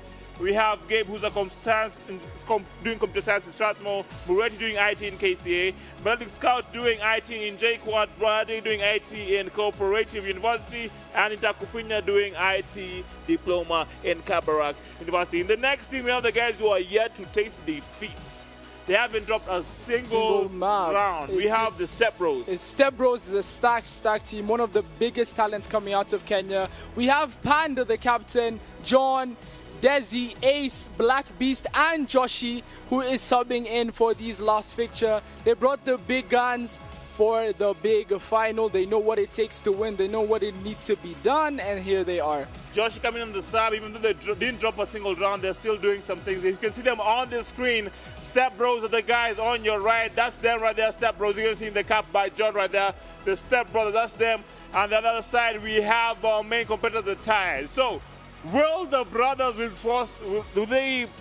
the brotherhood withstand the Tide? What do you think? I think the Step Bros, they're not gonna get stuck in this one. Trust me, they're gonna. I think they're gonna. I think they're gonna take it, based on the performances we've seen. However, this is the final. The pressure is on both the teams, and I think it's a matter of who can cope and who can come out on top and book their ticket to Spain. Remember, win this and get a chance to compete at a global stage, courtesy of the Red Bull Campus Clutch. Red Bull, shout out to them, bringing for the very first time an eSport global competition to our very shores of Nairobi, Kenya. We love it. Right now, we're going to go to Charlie Karomi, the man on the ground, with one of the people who might be competing globally. Charlie Karomi, take it away. John, thank you very much. Now, I'm not sure. Am I the only one who's nervous? This is huge. We're standing at the precipice of a monumentous final. This is like 1974 in Zaire. Rumble in the jungle. You remember Ali and George Foreman. This is France 98. France 1998 up Ivo. France versus Brazil. This is like that final. I'm feeling nervous. Are you feeling nervous? No way. This is Panda, by the way, the captain of SB, one of the teams vying for a chance to represent Kenya in the global final of the Red Bull Campus Clutch. And he's not nervous. How? I mean, I feel like if we can maintain our composure, we're good to go. Well, that's all you need. That's all we need. Did you learn anything? You've already played a game today. You are victorious in that one. Did you carry away any lessons from that? Is there something that you did or you didn't do or you wanted to improve on? I mean, no. I feel like we played the first game in the morning to perfection. Yeah. Although this is a much tougher opponent since it's the finals. Yeah. So hopefully we make it through. Okay. The first one, let's be honest, no lies, you guys barely broke a sweat. The clapping was happening. What did you say? The clapping was happening. The clapping was happening. Okay, so the clapping was happening that time, and it's not going to be that this time. What do you think is the most important thing for you guys as you head into this final? Or what's the top 3 important things for SB as you go into the final? Number 1, we just need to maintain calm and composed. Yeah. Number 2, rely on our teammates. And number 3, most of all, we came here to have fun, so that's what we're going to do. Okay. Okay, that's what's important to them, SB, as they head into the final. And I don't know, what's important for you, John? Is it clicking on that link to get those wings on that YouTube link? Is that important to you, John? Oh, Charlie, what is important for me is the use of the right metaphors. Rumble in the Jungle, 1998. What is wrong with this man? Ali Bumba. What is man? But like he said, if you click down below, you can win a laptop and get some wings. But what was the captain saying here, see? What do you think about that statement? They're nearly perfect.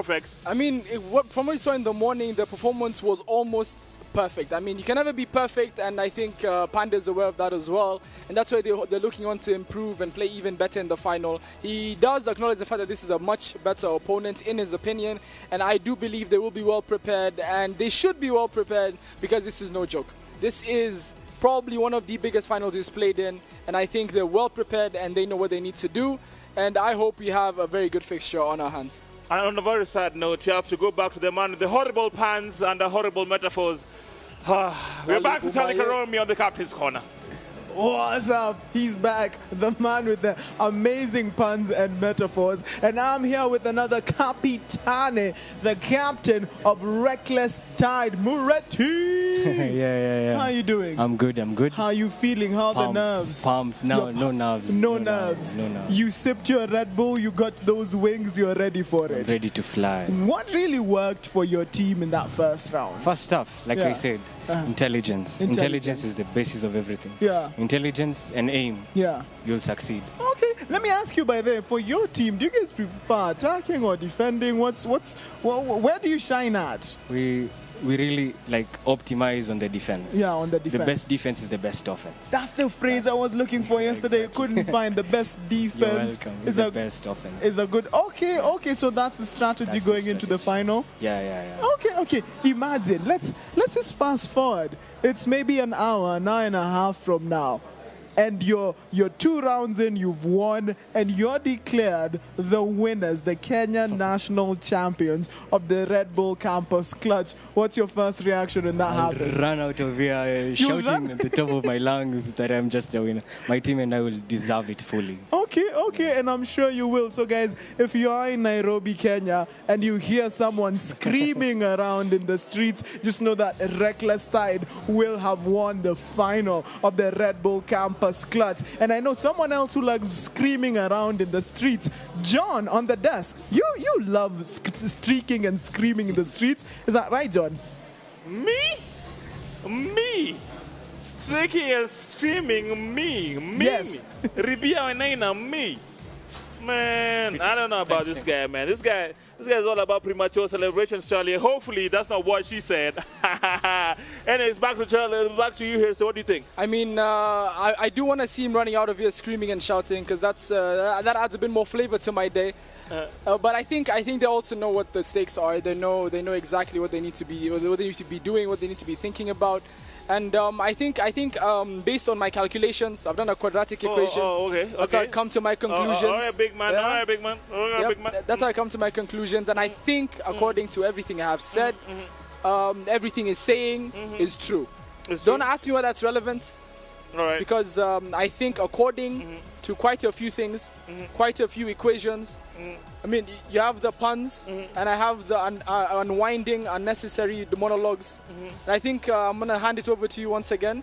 For my prediction? Yeah, not yet. I mean, what do you think? What do you think of what's been said by both sides? And what do you think exactly they'll need to do to prove to us that they're here to win? I think what we need to see from Reckless Tide is consistency. When they're going up against GWP, yes, they were dominant, extremely dominant. However, they could not hold off the GWP and go for a 13-0. They gave away very, very cheap rounds where they had the advantage. So I'm hoping to see more concentration from them. Okay. Step Bros are pretty much perfect, so it's all for them to lose. The Brotherhood is strong right now. The Brotherhood has not had any challenges to the Brotherhood. Yeah. So the question is, when they get punched in the nose or in the mouth, what will they do? But I'll take Reckless Tide. You know why? Because Charlie has been reckless with his puns, so I feel like the tide has turned towards them. I don't know. Okay, I'm probably going to go with Step Bro, but I think you have an important message. I think you have an important message for everyone watching right now. Yeah, you can win something at home. Link below, click that and get the chance to get some wings, get a chance to fly, get some wings. And for those people who got some wings, there is a draw to win an Intel NUC machine right now. You can go away with this 11th gen Core i7 NVIDIA GeForce RTX 2060, 512 gigs and 16 GB RAM. Man, I wish I could be eligible for this. I know. I mean, that's how you guys can win at home watching us. And if the people here want to win something, the people on stage right now, it's going to be this game. And there are a couple of factors will affect whether or not they can win this game. What are the keys to winning today?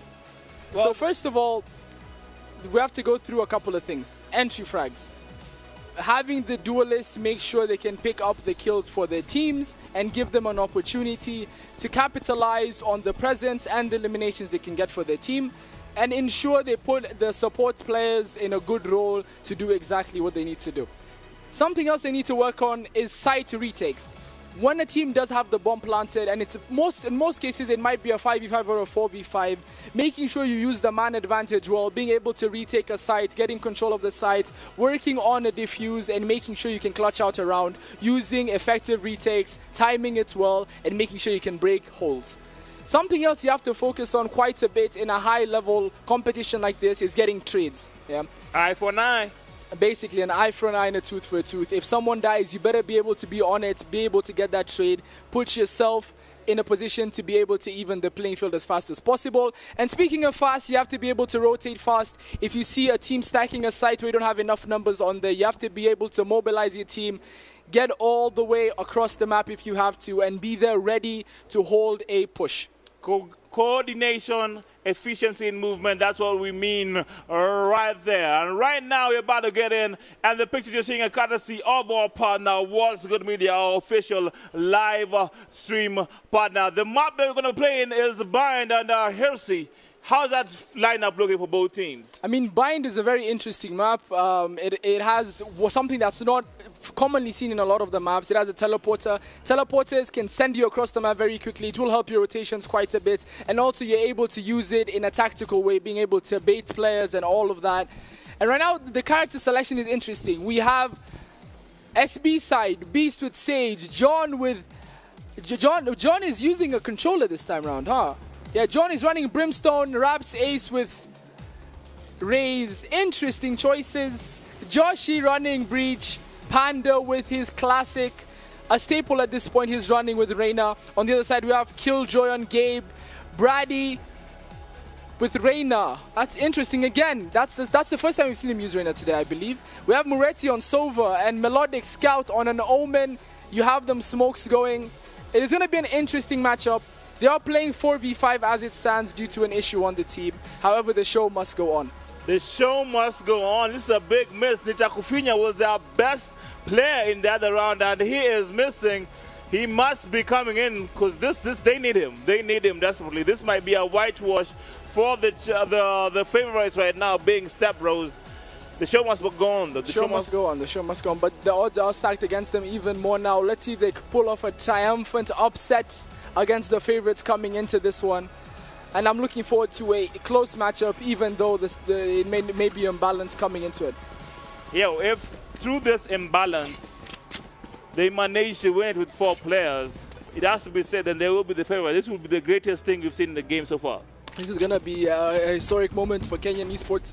How do you play with a disadvantage like this? I mean, if you lose to a 4v5 in a final, that's tough on the side of Step Bros, but I mean, it's all about getting the first blood and not dying. That's literally it. I think that's something that if they can consistently do that, get the first blood, make it a 4v4, that's evening out the advantage. However, they do get taken out early.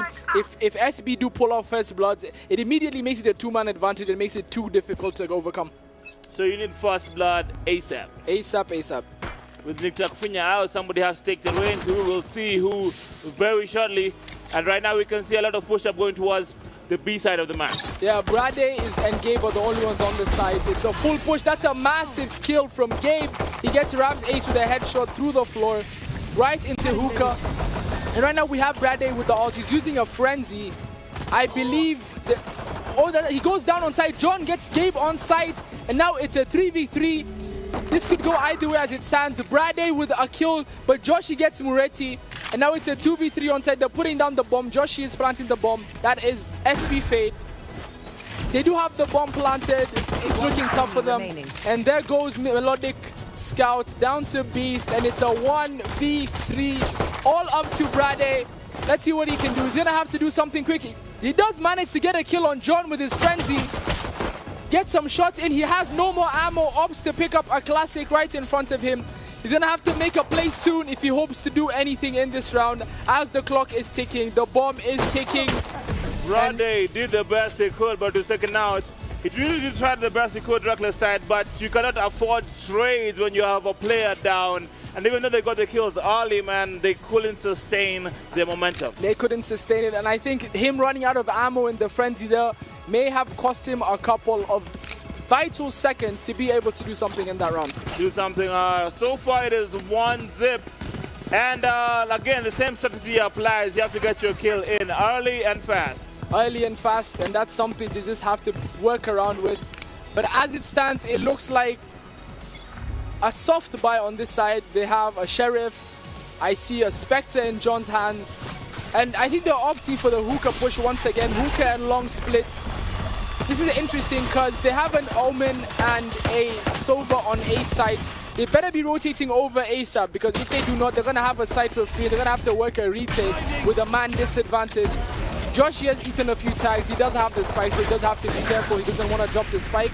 Panda gets a kill on Gabe on site, and they have the site for free. This is going to be a free plant for them. A 3v5 retake is imminent. A rotation through the backside. They're all stacked up on... They're stacked up on CT, so let's see if they can manage to get on site at the very least. They have someone watching long as well. This is a very hard place to be in if you are the Reckless side. Panda with another 5-2. Panda takes him off nicely. All the sites have been picked off, like all the ways into the site are blocked. It will take something really special to take him out against a 5v2. This is like a flawless round income. It's a 4v1. Brady the only one up. Beast with the headshot with the Marshall. Picking his shots well and managing to win them another round. Brady doing really well. That was a nice run by Brady. He's been trying his best. He's gotten a couple of kills so far. He's the best player. He needs some support. Someone else needs to step up because they're playing 4v5. This is the hardest game they've ever had to play in their lives. You know, I think it comes down to, well, like I said at the beginning of it all, they have to be able to get their trades in and make sure they're getting first blood. And they haven't been able to do that. Apart from the first round, that was the closest one. Let's see if they can get something together and put something on the board right now. Because running an 0-3 disadvantage is going to be even more difficult on the econ. Muretti was a really dope cypher. Let's see if he can replicate what he did in the qualifying rounds to get to here, like in the semi-finals. Raps Ace, the player we have not seen so far, playing really well. He's been stunned though. Let's see how everything goes on. The Omen smoke forced him to push up onto side. Joshi's getting the bomb down immediately. They have the lamp control as it stands. If you can get this kill in lamps, they might have positional advantage. Brady with the Lear. It's a frenzy versus a prime Vandal, a beautiful skin, and that's a one-tap for Raps Ace. Panda gets another LM. Panda gets another one after that. And it's a 1v5 with the bomb planted, a Sage Wall somewhere in the mix. Moretti is on site, he's pinned down and is taken down by John to make it 3-zip. Step Bros are yet to drop a round in the final. So impressive. Today, they have not tasted defeat in a round, in a match. You name it, they have been dominant all through. Now in the buy phase, how are you approaching this if you're Reckless side? I mean, Reckless side will get a bit of extra money to alleviate their issues with economy because they're running a 4v5 as it speaks. Yeah. However, still they have to be very careful on how they manage to invest their money when they do lose rounds, because you can get away from them very, very quickly if they're not careful. And he might just get away from them right now if they're not careful. We're seeing a great push towards A. The player has left towards B. How are you playing this if you're you? How are you playing this? I mean, it's a 3v5. The best bet right now is to make sure they can't get the bomb down. Killing the spike carrier and slowing down the push is the biggest bet. They do get an limb, but Raps 8 trades it out. It's a 4v2 with spike down once again. An uphill battle every single round. It is looking difficult for the boys out of Reckless side. Very difficult indeed. 4v2. We're going towards a gunfight here. I don't think they can clash this out. We need a miracle. They need a miracle. A miracle win this game right now. But it's a 2v2 right now. It's a 2v1 and it's a 2v0 because Raps Ace gets 2 massive kills, working that Vandal how it's supposed to, going for the headshots and hitting every single one of them. Raps Ace coming in clutch. Good game so far. Good game. I mean, 4-zip so far. We were expecting better, but the handicap is just proving to be too much. I mean, they need something. They need a new strategy to work. It's not easy defending with only 4 players because it's the equivalent of literally spawning in every single round with the first blood gone. But I think they could still pull something off. They're gonna have to play. Someone's gonna have to carry the team. That's basically it. Someone's gonna have to play like 2 as it stands because they're gonna have to get the first blood going in ASAP. Right now we already have a Breach ult and a Reyna ult. Panda gets a kill. He still has his ulted state available to him, which is Empress, and Empress is quite the show. That is quite a show, especially in Panda's hands. Sage wall goes up, they're on side, probably gonna get the plant soon. Brady gets a kill, however, John gets a 2-piece right behind that one. 3 ultimates, Spike is down, 1v4, let's see what Moretti can do, and just like that, Raps Ace with another 1-tap. Beautiful, beautiful gunplay, and it's 5-0. 5-0 already. The worst part is they're actually ending early in the round. The rounds are lasting about 45 seconds. We're not getting a full round. Just as shows the dominance of Step Row. If we go back to the keys to winning, side retakes, side retakes are very, very important.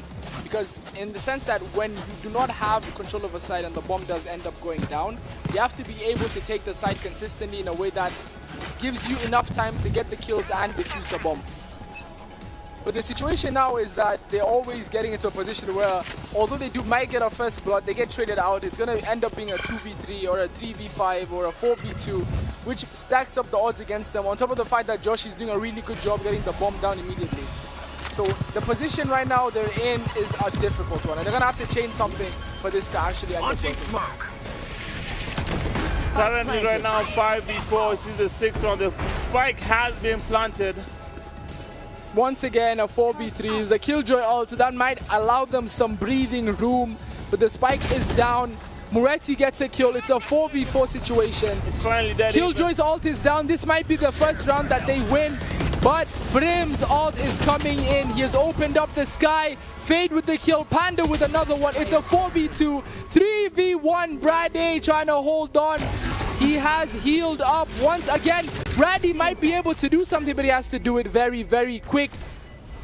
Time is running out. You have to find the pressure. And unfortunately, he does not get that.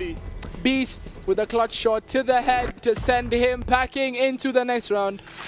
Reckless side has to be patient because one of their players did not join this matchup because he's playing virtually and his power went out at home. That is unfortunate. So he needs they need to hold it down for their brother until they can join in the next round. They need to do their best to at least try and win this couple of rounds, at least to get some momentum, get some international stars playing. And you know what this means for them, because if you're playing with a handicap in the next round, they'll be definitely way better. I mean, this is a best of 3, so they could lose this and still end up winning it all if they can match up a back-to-back win in the next 2 maps. However, as it stands right now, it's pretty much a one-sided affair. SB is doing a really good job of capitalizing on the lucky advantage that they've been gifted with. Thanks to KPLC, but it looks like this is going to be a quick matchup. However, let's see what Reckless Tide can gather from this game and put into the next one. That's what they can gather. The spike has been planted. It's still 5v4. I love their approach and the change of game by Reckless Tide. They no longer have a fast track. They're all being patient and tactical because they cannot afford to have a fast track. And they finally have a numbers advantage for the first time in this game. It is 4v3. It's looking good so far. It's now a 2v3. The advantage has changed. The spike is planted, however, it's a 2v2 right now. Moretti with a 2-piece. It's a 1v2. Josh is all that's left. They do get the defuse, and this is the first round on the board for Reckless Tide. And that round, I think, just has to go through great movement from Brady. And a wonderful, wonderful peek coming in from Moretti. That was a picture-perfect peek. He took his time, he bided his time, and managed to get the elimination when it mattered most. It is 6-1. we might have a game on our hands. I mean, Step Bros stand with their backs against the wall. Reckless Tide. The Tide cannot be controlled. It is Reckless. It is pushing through against the Brotherhood, even though they're odds against them. They're trying their best to get back in. I mean, as much as I said SB was my favorite, you can't help but root for the underdog right now. I mean, it's a 4v5. Seeing a clutch round like that is a wonderful sight, and I hope they can pull off a couple more. So we're back at it again. It's going to be a full A push from the side of Step Brothers. However, they do have Reina on long. That is Panda on long. Watching the overextension, he might be able to push through and come through the back. Given he's given enough time, this is an interesting play. As you can see on the map, guys, number 5, that is Panda. He's working on a flank. The spike is down, so he's working on a pinch. This is going to be an interesting situation. He does opt to hit the teleporter to get to his teammates faster. However, it is a 5v3. Reina ult, Sage ult as well. I think this round, based on how they do opt to use their ult, is more or less a guaranteed win. Yeah, Panda gets an elimination from Bath. It's a 5v1. Moretti with his back against the wall. At this point, working on exit frags, and that's about it. That's about it. Moretti trying the best to do, trying his best when he tried using the darts, but even that couldn't help him. He is surrounded, and he has been taken out. It's a flawless round. 7-1. Hey, but the good news is, Step Bros finally lost a round. I mean, we were expecting 7 in a row from Reckless Tide, and so we can paint a perfect fairy tale, but unfortunately, the disadvantage is still there. But at the same time, we have to commend Panda for his wonderful movement on B long while both teams were focused on A. He managed to give his teammates enough opportunities, whether he needed to push through if things were looking bad, or hit the teleporter and get a free kill at Bath, which is what he did. I mean, wonderful movement, and that's exactly what you need to be competing at the highest level. Exactly what you need. Rab's ace with a wonderful prediction of the Silver Dot, takes it out before it can even flash. This is high-level gameplay. This is what we want to see. Gabe gets hit by both. Oh, the ult is being used on him. It is the ult. There is 2 ults in play right now, both from Joshi. No, that's not Joshi. That is Brim, and also from Reina. And Reina does end up using his ult, but Panda cleans them up. So that's another ult used and abused, and it's looking tough. Right now, looking really tough. Playing with 4 people right now, they don't have enough to play how they really want to play. But even if there are 5 players, how Step Brothers is playing is really dominant. And right now they have a Sage ult on the side of Step Brothers. So what that basically means for the viewers who are watching is if one of their players, not including Sage, which is Beast, if they get eliminated, the Sage can res for the team and bring them back to life. So at this point, in theory, it's basically a 6v4.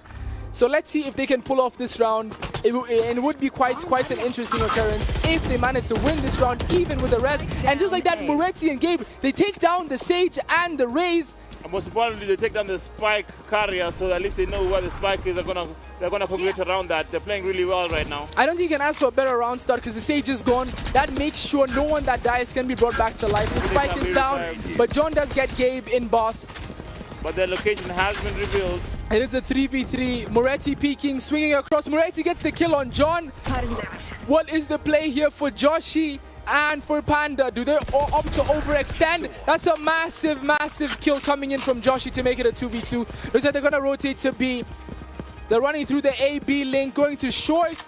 They're going to opt to go to short instead of long and through window because that's the shortest distance they can cover. However, they're giving up some angles in this case because if someone's watching Hookah right now, they can get a few easy one-taps going in. Maybe even get the kill and stop them in their tracks. But the spike is planted. Moretti opts to use his ult. He gets a tag. He needs one more tag for the kill. He does. He gets a tag on Joshi. That was a dope kill. That was amazing. Wonderful ult usage. Right there. He must know where he is right now because he's not in long. Long gets smoked out. Melodic Soul with the kill, and that's a second round on the board. That is the second round on the board for Reckless Tide. Reckless Tide coming in with the heat. You kind of feel like if they have one more player, they will have enough to give us a game. This is an amazing game so far. I'm looking forward to the next one. I'm going to tell you that much. That's a wonderful round. Clinical kills coming in, like we said before. Entries, getting your team the advantage. And it means so much more right now to Reckless Tide because they need those entries. They need the first bloods to give them a fighting chance. And now they also have a Killjoy ult. They can lock down a site, use that for a side retake. And this is going to be an interesting on our hands because on one side we do have the Killjoy ult. On the other we do have the Sage ult. And there's two players on the side of Step Brothers who are two off their ult. So an Orb and a Kill will also give them their ult. Let's see how this one plays out. We have a push coming in through too long, 2 in long and 2 in hookah. A rotation coming in from Reckless Tide, all back to B, trying to hold the site off. Let's see who's going to get control of the site, because as it stands, Reckless Tide are holding it down and making a point of not moving. So far, so good. Moretti, would you call him the best Cypher so far? I mean, Moretti is doing a really good job as a Silver main. He's doing his job. He's making sure. Yeah, you're good, you're good. He's making sure he gets everything, he gets the information that he needs. Although Rapsis has been a bit of a nuisance, shooting out his darts immediately. Let's see if that's going to be any help to him right now. And just as we said, he chokes the darts. That is unfortunate. However, his drone may be able to get some information. He gets one target hit, Caesar through the wall. That is Raps Ace running the race. Beast in bath, Panda in the back, Joshi playing near Cubby, and also we have John in the lamps area, trying to hold it down, and the Killjoy all just as I mentioned comes down. Let's see if they get them off the side. John with a 2-piece, those are missed shots from Brady. That might have been something that would have been good for them, give them an opportunity. Raps Ace is going to be the last one out of the Killjoy ult. Does he get detained? He does get detained. This is a weird situation, but Beast gets a 2-piece with the Phantom, 2 headshots to see the round out, and it's 9-2. The ult was nice, but round in how the they half. responded was amazing. Taking out their numbers so that even their ult, even though they could have get players detained, it wouldn't have helped them. I mean, if they do get the kill in lamps, that gives them an opportunity. But the ult usage is almost useless because they did end up challenging before the detaining time was close. And now there's an issue with Eco. We have a Spectre on Brady, and if you look on the other side, it's looking 3 Phantoms, 2 Vandals, full shield, and all the money in the world. They're looking like Bezos and Gates in here. John and Panda almost having similar KD ratios. Looking really balanced on Step Bro's side. On the other side, the Reckless side, they only have 2 players trying to carry their weight, but the rest are not. So it's a pretty hard game for Reckless side. They need to work as a team now. And the Sage ult is still in play, so they have to be careful to make sure if they do get a kill, to ensure that they know where the body was, to in turn maybe capitalize on a bad Sage revive and get 2 limbs. However, as it stands, they have the A site free. However, the bomb does end up going down on the B site. It's a full retake. We have Brady coming through the teleporter. They know he is there. Panda watching the back. This is an interesting full retake. Let's see what they can do, because if they do manage to get this retake in a 3v5 situation, it's going to give them the momentum they need to maybe pull off another couple of rounds in this fixture. Momentum is everything right now. It is 9-2. Step Bro being very dominant. We have Moretti being taken out. The Silver being taken out, and now it's only 1v5. Another flawless round as and indeed it is from this round. No, Raps Ace's shots with the Vandal are clinical and exactly what you need. And as we switch sides, what do you think needs to be done? Again, same thing. Get first blood. Get first blood. So other than that, I don't think there's anything they can do. Get first blood and just hope for the best. Hope for the best. We need a bit of wishful thinking. We need some hope on the side of Reckless Tide. They're going to need a bit more than that, though, because they are in an interesting position for them to have a chance at this. They're going to have to win 10 rounds before Step Bros can win 3. Step Bros looking a lot like Thanos right now. I can remember that speech from the Avengers. In time, you will know what it feels like to lose. Embarrassing. I do hope they can pull off a couple of rounds just to give them some momentum into the next game, but it's going to be difficult. Remember, in the next matchup, they will have 5 players, so it will be a little bit more even. Let's see if that's enough to get down the Brotherhood. We see a B push coming in from the side of Reckless Tide, and as you can see, it's a 3v4. It's going to be a 3v4 on side if they opt to push. However, Reckless Tide lose a player, but Moretti does manage to get one back. It is still a 4v3 advantage going towards Step Bros. And right now, Omen goes down to Raps Ace. It's a 2v4 on side. They do have side control. They still have the spike. We have Moretti with the spike chilling in hookah. One enemy remaining. Gabe is 1 HP, does end up going down to Panda. It's a 1v3 situation. It's all down to Moretti. Maybe not the best gun long range, but he does manage to get a kill, but ends up getting wall banged by Raps Ace to get another round on the board. And right now we're looking at a 2-11 situation. I mean, I was hoping a refresh of the economy would have helped the situation, but the more things change, the more they remain the same right now. it just comes back to where we were, and eventually the way things are looking, it's gonna end in an unfortunate occurrence for the guys over on RT. However, let's see what they can do. It was a staggered push. I think that's what's cost them the round, because in a position like that, giving the players more time to rotate around puts you in a disadvantage, because you want to catch them off guard as much as you can. 11-2 so far, just 2 more rounds and they take it all.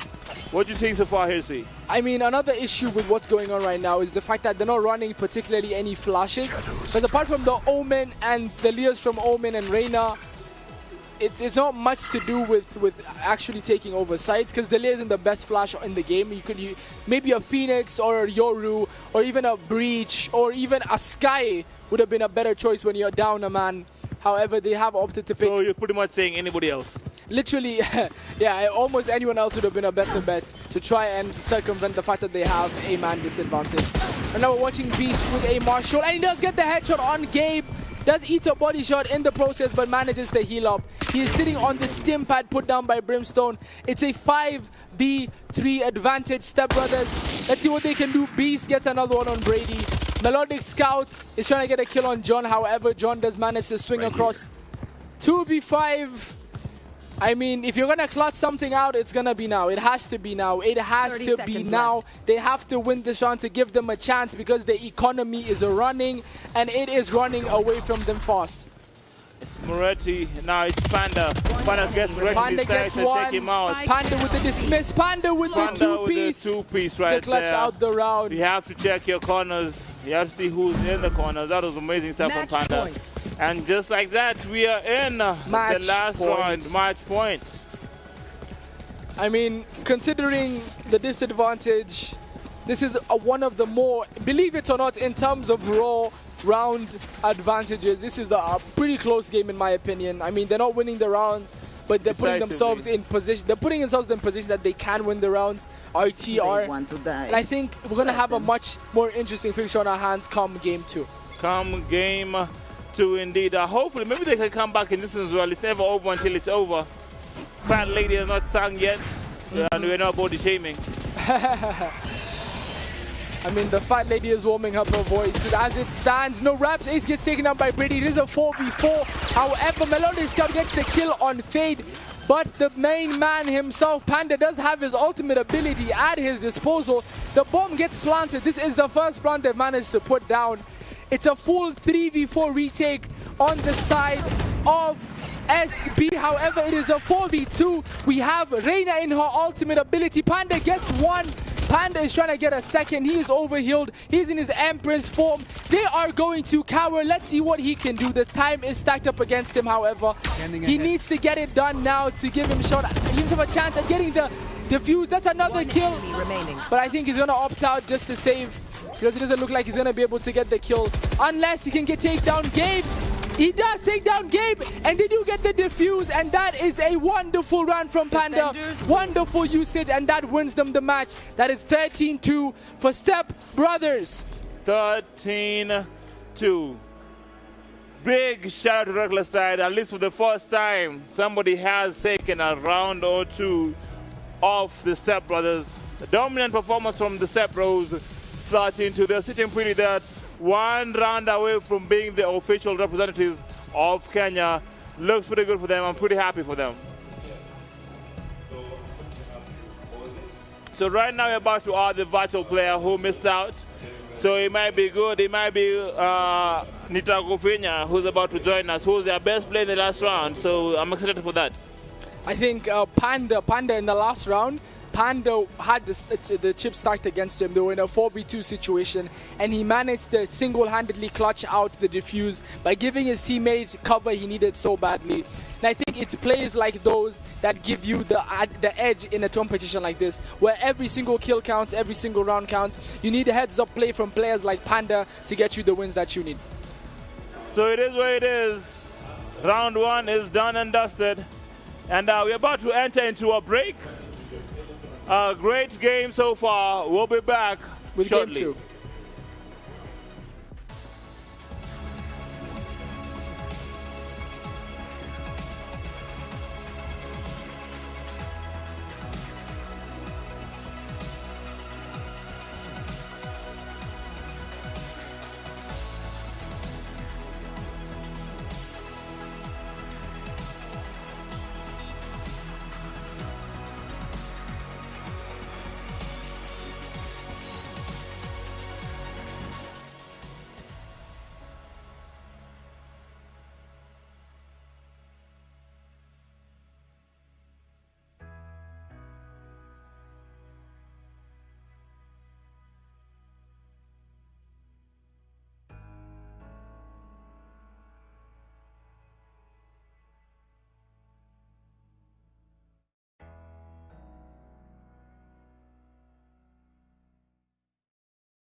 Welcome back to the Rebel Campus Clutch Kenya National Finals. If you're just joining us, this is match 2 of the best of 3 of the finals between the Step Bros and the Reckless Tide. The Reckless Tide are playing with 4 players, but finally now they have 5 players. However, not so good news because their best players, Nitakufinya, has had to be subbed out because of his technical issues.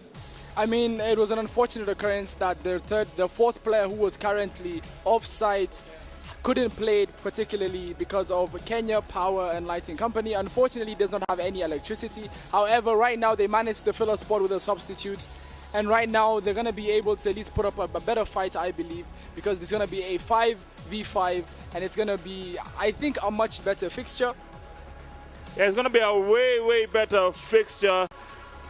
So far, 5v5, let's see if they work it out. Step Bros have only dropped 2 rounds out of 39 rounds.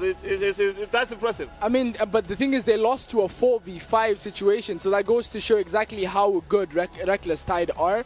And as we go into character select, the next map is gonna be Haven. This is the only map that has 3 bomb sites currently in rotation. There's the A site, the B site, and the C site. So it's gonna be an interesting fixture as there's more there's more of a dynamic edge to this map, and rotations and movement is even more important. And you can see the new player is bumping. Hopefully he's gonna be a bumping Aguan. He has to be a bumping in this position. Be explosive. He's playing with Killjoy, so let's see if we can control some sides with that ultimate. So we have 1 ultimate each. Looking good so far. It's looking like a good matchup. It definitely is. I think this is a map that is more suited to more technically gifted players. And based on what we saw in map 1, Reckless Tide have shown their ability to maneuver sites and control sites much better than some of the other teams here today. And I think with a 5v5, where there isn't an off-spawn advantage, they're going to fare a lot better. And something else to consider is the fact that whoever goes on attack first generally has the advantage. And the defenders on this side right now are Step Brothers. So right now, although they were at a disadvantage in game 1, the slight edge goes over to Reckless Tide, because if they can manage to win like 10 rounds here right now, they put themselves in a very good position to be able to win the whole thing. And this is a must-win fixture for the boys at Reckless Tide, because if they do not, we're going to have a new set of champions today. Yes, if they do not win this fixture, we're going to have a new set of champions. It's all to play for right now. It's a bye phase. What you doing right now if you're either teams? At this point, it's just a matter of what you're comfortable with. You don't want to over-invest. Maybe don't buy a ghost if you're not good with it. There's nothing wrong with the good old classic for the most part, as long as you can hit your shots. That's an interesting position from Rap's ace. Does use his updraft to get on top. Brady jumps in, gets the stun in, but however, he stuns Bombting as well as the enemy team. So it's an interesting position to be in. The bomb is going down on Gabe. Let's see what Beast can do. Beast picks up 1. Beast almost gets his second. It's a 3v3, a 3v2 in favor of Step Brothers. They do have the bomb down. It's all up to Sage to clutch this out. Gabe gets 1. Gabe gets taken out by Panda, and the first round will go to Step Brothers. A much better round from the side of Reckless Tide. They did put up a good fight. However, we're going to have to wait and see if they can continue covering their angles as well as that, and hopefully get a couple of wins on the board. They did put up a good fight, but the numbers of the Dodgers didn't play much because within 15 seconds they're already down 2 members. So they need to be better at just being there towards the later stages of the round. But I feel like the numbers advantage, they need to take advantage of it. Oh, no, that's definitely the case. We're going to have to see if they opt to go to the B side. The B side is the less appreciated site because it's right in the middle of the map. It has so many openings. There are more than 5 entry points, considering you can smoke out a couple of them as well. And not only that, but you can also run it through Garage, which is another choke point on this map. So let's see what they opt to do. It looks like Reckless Tide are opting to set up and post up and try to work for a B push. They're sitting in their spawn right now. They're looking through. They could also, the benefit of this map is they could go to B from this position or hit Garage and go to A based on how they feel the game is going. SB have posted up in the Garage. We have John here at the Garage doors, the double doors. We have Panda in the window. And now it's a full A side push. The only person rotating over as we speak is Phoenix. He's going to be met with the whole entire team. Jet is following him closely. If they get in faster and if Phoenix cannot get an entry, which he does not, Gabe does get the entry with the classic. The bomb will go down. And Ramses does pick up a kill to even out the board. It's a 4v4, full retake for Step Brothers right now, pushing up on Haven. They do have Haven control, however, Reckless Tide have control of the site. Raps is enjoying, pick up 2 kills. Fade gets the 3rd kill. It's a 1v4 situation. What can Omen do? Panda goes down. That was Melodic Scout, and that's another round going over to the side of Step Brothers. Step Bros being done amazing rotation, but the Step Bros control the A side. That was a walk of art right there. That was a work of art. The rotation was staggered, however, they made their shots count. They got the kills when they needed to. Panda going 3-0, Raps is going 3-1. I'm going to take the rest of the board, John. What do you think is going to be the next fixture in the next round? I don't know, man. Looking at the board right now, it's still too early to call who's the best player right now. But looking at the economy right now, it looks like, again, it's a case of like something like an old tape. Reckless Tide is suffering right now. The gun selection not the best so far. Yeah, it looks like although they are winning, Step Brothers have opted to run 1 Phantom and 4 Spectres. I mean, save the money while you have it. I don't think it's a bad idea. However, let's see what the push is coming in. Once again, we have Reckless Tide stacking up on the garage doors. We have 1 in mid-main looking into the B point. They're going to push garage. Looks like it's going to be an A push. He gets some tags down on Panda. Panda leers out, forces him to slow down. However, do they opt to rotate around to B? Or do they opt to go? They opt to go to B. They get a kill on Beast. They have the B side uncontested at this point. All they have to worry about is Joshi coming in from the backside. But there's a complete This is going to be an interesting one. The stage wall is down, however, it's not going to last forever. The bomb gets planted. Fade gets 1. Joshi gets a 2nd with the help of Raps Ace. It is a 4v1. The bomb is down. Brady does have a perfect angle, but he does get taken out by Raps Ace. That is another round going on the board. They do split the defuse to make sure they can all get closer to their ultimate abilities. 3-0. Reckless Tide is in trouble. 3-0 to Step Brothers. Step Brothers are being clinical right now. Putting in a walk of art. Doesn't matter if you're 4 or 5. Don't matter. Raps Ace is putting in an absolute clinic right now. He is balling out on another level. He has 6k creds, a full loadout, 6-1 with 1 assist. And this is supposed to be the hardest side. Defending is supposed to be the hardest side because unlike most maps where you can spread your team amongst 2 sides, you're going to have to spread your team amongst 3 on this map. Yeah, so it's going to be a lot more difficult to be able to rotate and counter pushes. However, they're doing a good job, and I think that comes down to the staggering that Reckless Tide are doing. If they need to be a bit more, they have to make up their minds and stick to the plans a bit more. You know, push through, have some conviction. And that's the only way I think I can see them coming back in these attacking side rounds on the half. Step Bros so close to being named the Red Bull Couples Clutch Kenya National Finals champions to represent Kenya in a global stage. So close, but let's see if they get any resistance from the Tide, and it's the Reckless Tide. They've opted out to go for a split push. We have Brady and Bomb Ting opting to sit and see long. Maybe drag them around, and Raps Ace does get a kill on Brady. He does have his knives out. This is going to be interesting because they're very well split. They could opt to go for any site, but I think the A side is locked down by Jet right now. Although there's a rotation coming in, they're going through sewers. This is interesting because the rotation has fully come in. However, there's a split coming in on the side of Reckless Tide. They're trying to meet up in the sewer. But at the same time, Jet still has her ult and she's waiting. She opts to pull out her Spectre to see. Does not see anything. Calls the rotation out. They're going to leave the site for free. That was a bad call. Really bad call. But Jet still has her ultimate. She can do some damage with these knives. She does, but I don't think they've realized it yet. This is what I was telling you about. They're hesitating to go on the A side. They had a free A site. Now they know they're coming because they see the silver dot. Once again, another rotation coming back in. You have a player at B, one player at C. Bradley with a big kill. They have to get this bomb down immediately if they want to win this round. It's going to be down to the wire. He's going to get the bomb down. Maybe in a second to spray. He does get the bomb down. It's a 4v3 in their favor with the bomb planted. They have the Brimstone ultimate ability. He opts to call it into lock off the site. Bombling goes down. Raps Ace and John get one, but John does get traded. It's a 3v1. He opts to use his ultimate ability. Gets one on site.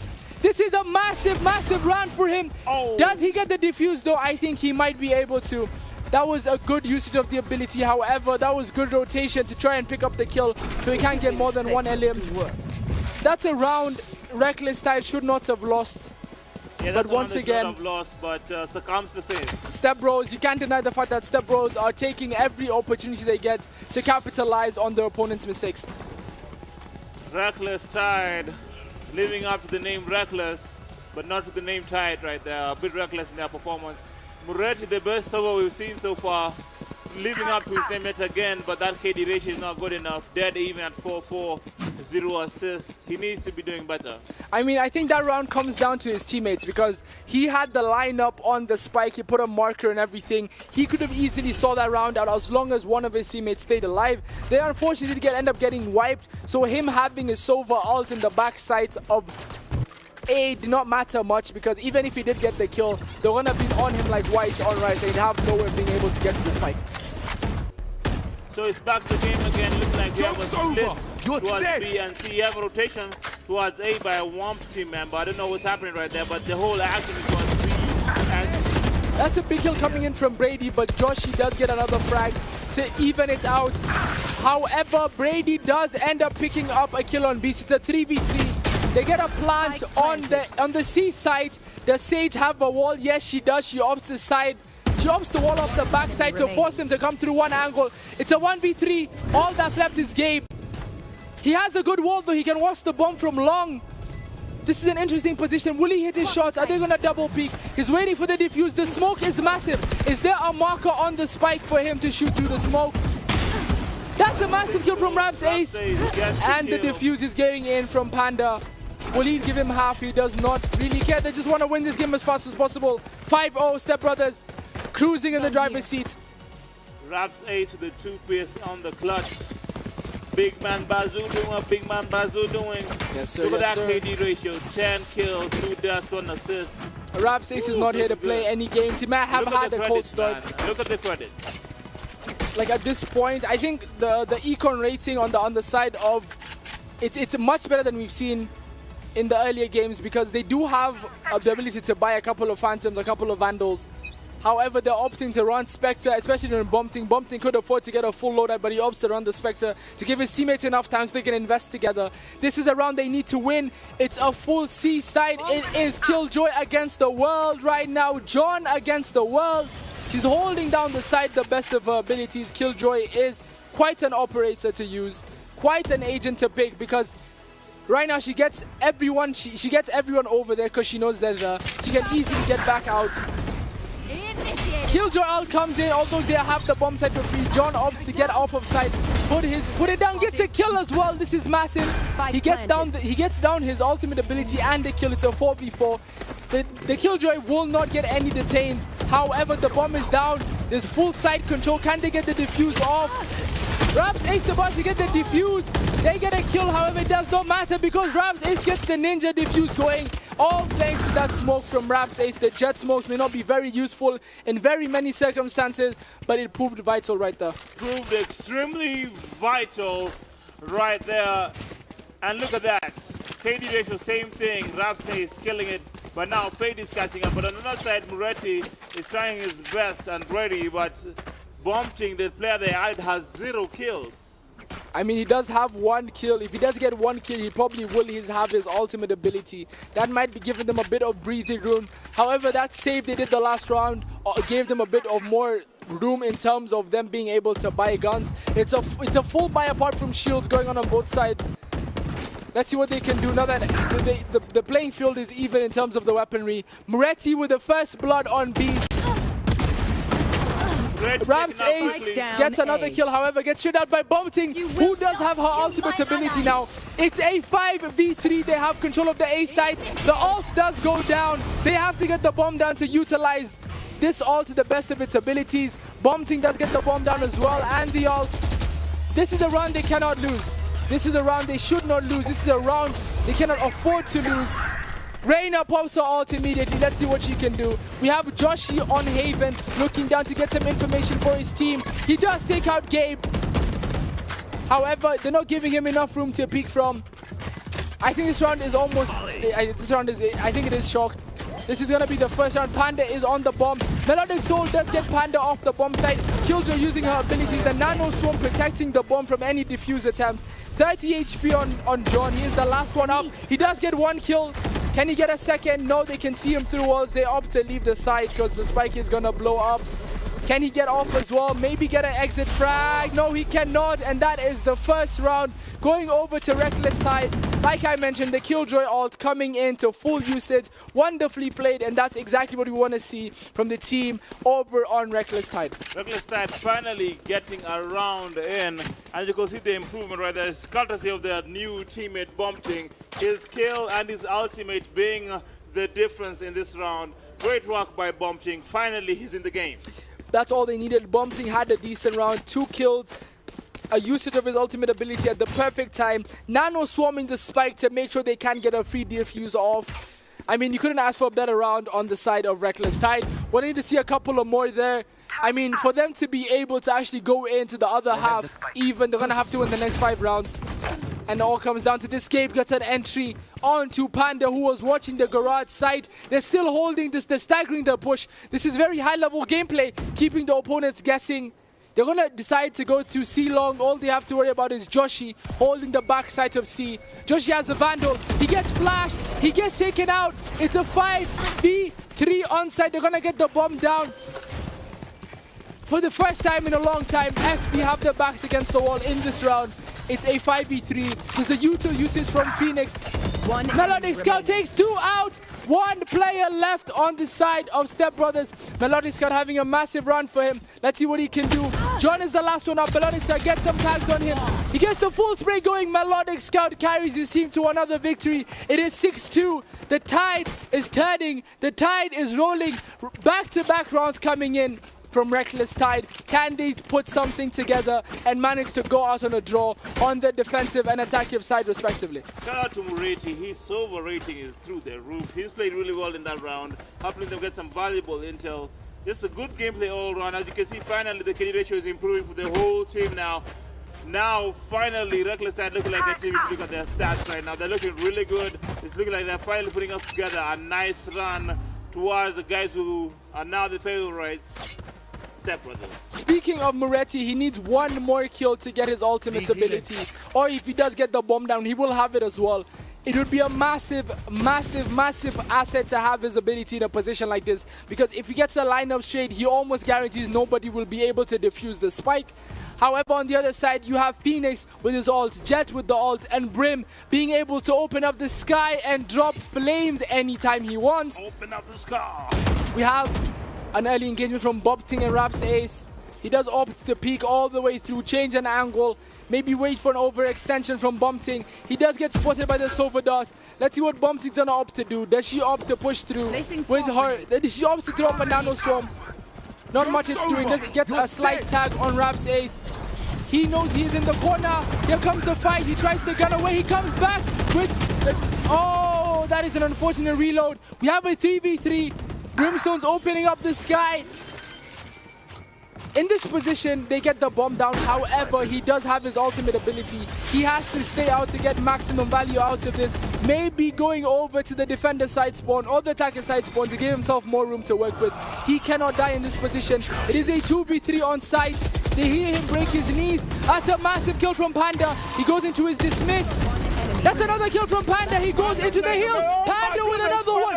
What a round from Panda. What a round from Panda.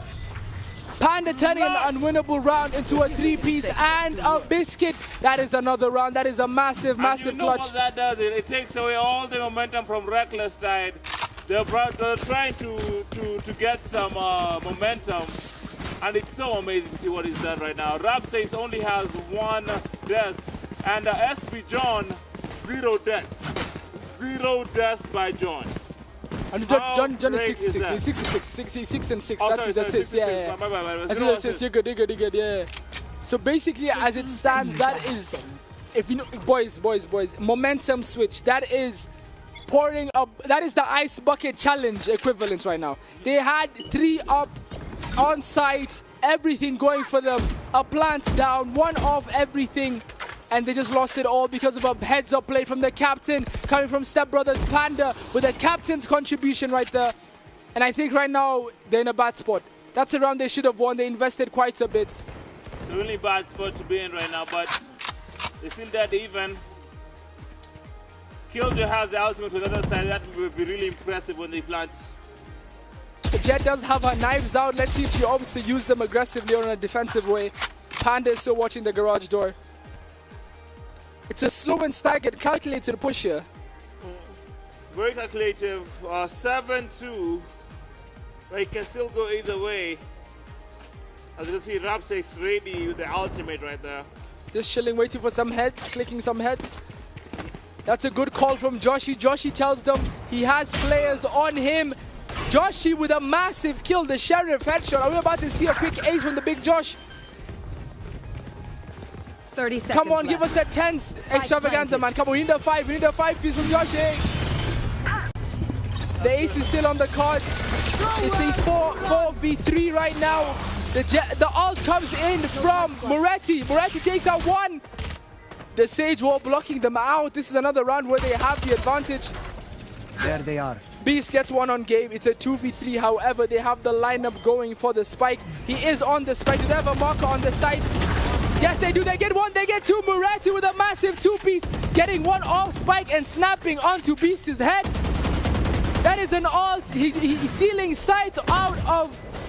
This is a round. And it's done. Can he get it off? No. No, it's too late. It's too late. It's too late. I think it is too late. It is too late. Valiant effort from Raps Ace, but it just was not enough. Just not in time. The MVP of that round, of course, has to be Moretti. Yes, no, Moretti carrying. That was an absolute amazing round. He looks across the stage, sees Panda. He says, Panda, you can do it. I can do it too. And that's a good round for them to have on the board. I mean, as long as they can bring it back in the next half, getting maybe 1 or 2 more rounds here wouldn't be... I mean, there are 2 rounds left on this half. Make it a 7-5, give themselves a fighting chance. And in a position where they can afford to fall by, they have won the last round. This is a big round for them right now. This is a big round. They do win this round. They give themselves a good advantage going into the next half. Maybe knowing exactly what they need to do. Going in with some team talk at halftime. But I love how they opt to push the C side. They give people time to decide exactly what's going on. Maybe juke them out with the lack of movement. I mean, movement jukes players out, rotations juke player out. But not moving at all and sitting on a site and waiting for an entry frag does too. We have Moretti going for long range kill. He gets 1 on Panda. Insta advantage. Calls the rotation out. They might opt to either push through B, go to A, push through garage. The options are endless, but it looks like they're opting for A push. SB are staggering. SB. What do you think about SB's options right now in a 4v5 situation with a full retake looming above their heads? I don't know, man. It's looking pretty hard for them right now, but hopefully they take this one and it's going to have the advantage. The spike has been planted. The spike has been planted. They're on the side. It is a 4B. Moretti with another kill. Moretti showing us why he is the best Soba on the stage right now. Moretti. Beast with a stun, he gets the flash going, he gets taken down by Melodic Scout. Melodic Scout with the second. It is a 4v1 all up to Raps Ace. Raps Ace gets 1, he gets taken out by Brady. It is 7-4. This is what we needed to see. The tide is turning. The tide is turning, but I feel like it's turning a little bit too late because Reckless said, I don't think they perform as well in the pistol round now that they have 0 in the economy right now. I mean, they have 1 more round they can take, make it 7-5, give us a game 3. We all want to see a game 3. Guys in the crowd, do you want to see a game 3? They want to see a game 3. I can see the response right now. They're super pumped for this. Yeah, definitely pumped. Definitely pumped. On the way. What a momentum shift by Reckless. Look at the map there. Moretti, the best silver in Kenya right now, doing the thing. 11-9 on the KD ratio and 2 assists. Carrying the team on his Brady back. with an entry. That's a headshot. Picking his shots on Beast. Phoenix showing who the bigger Phoenix is. Let's see what's going to happen here. What do they opt to do in a position like this? They have another first blood advantage. I talked about this in the keys to winning. You need to be able to get the entry. You need to be able to get the frags to give yourself an advantage, more wiggle room. And that's exactly what they've been doing in every single round they've ended up winning. Raps Ace opting to pick the same spot he's been in the last 4 rounds. John smoked out. Nano Swarm limiting his movement options. John does get a pick on Bumpting.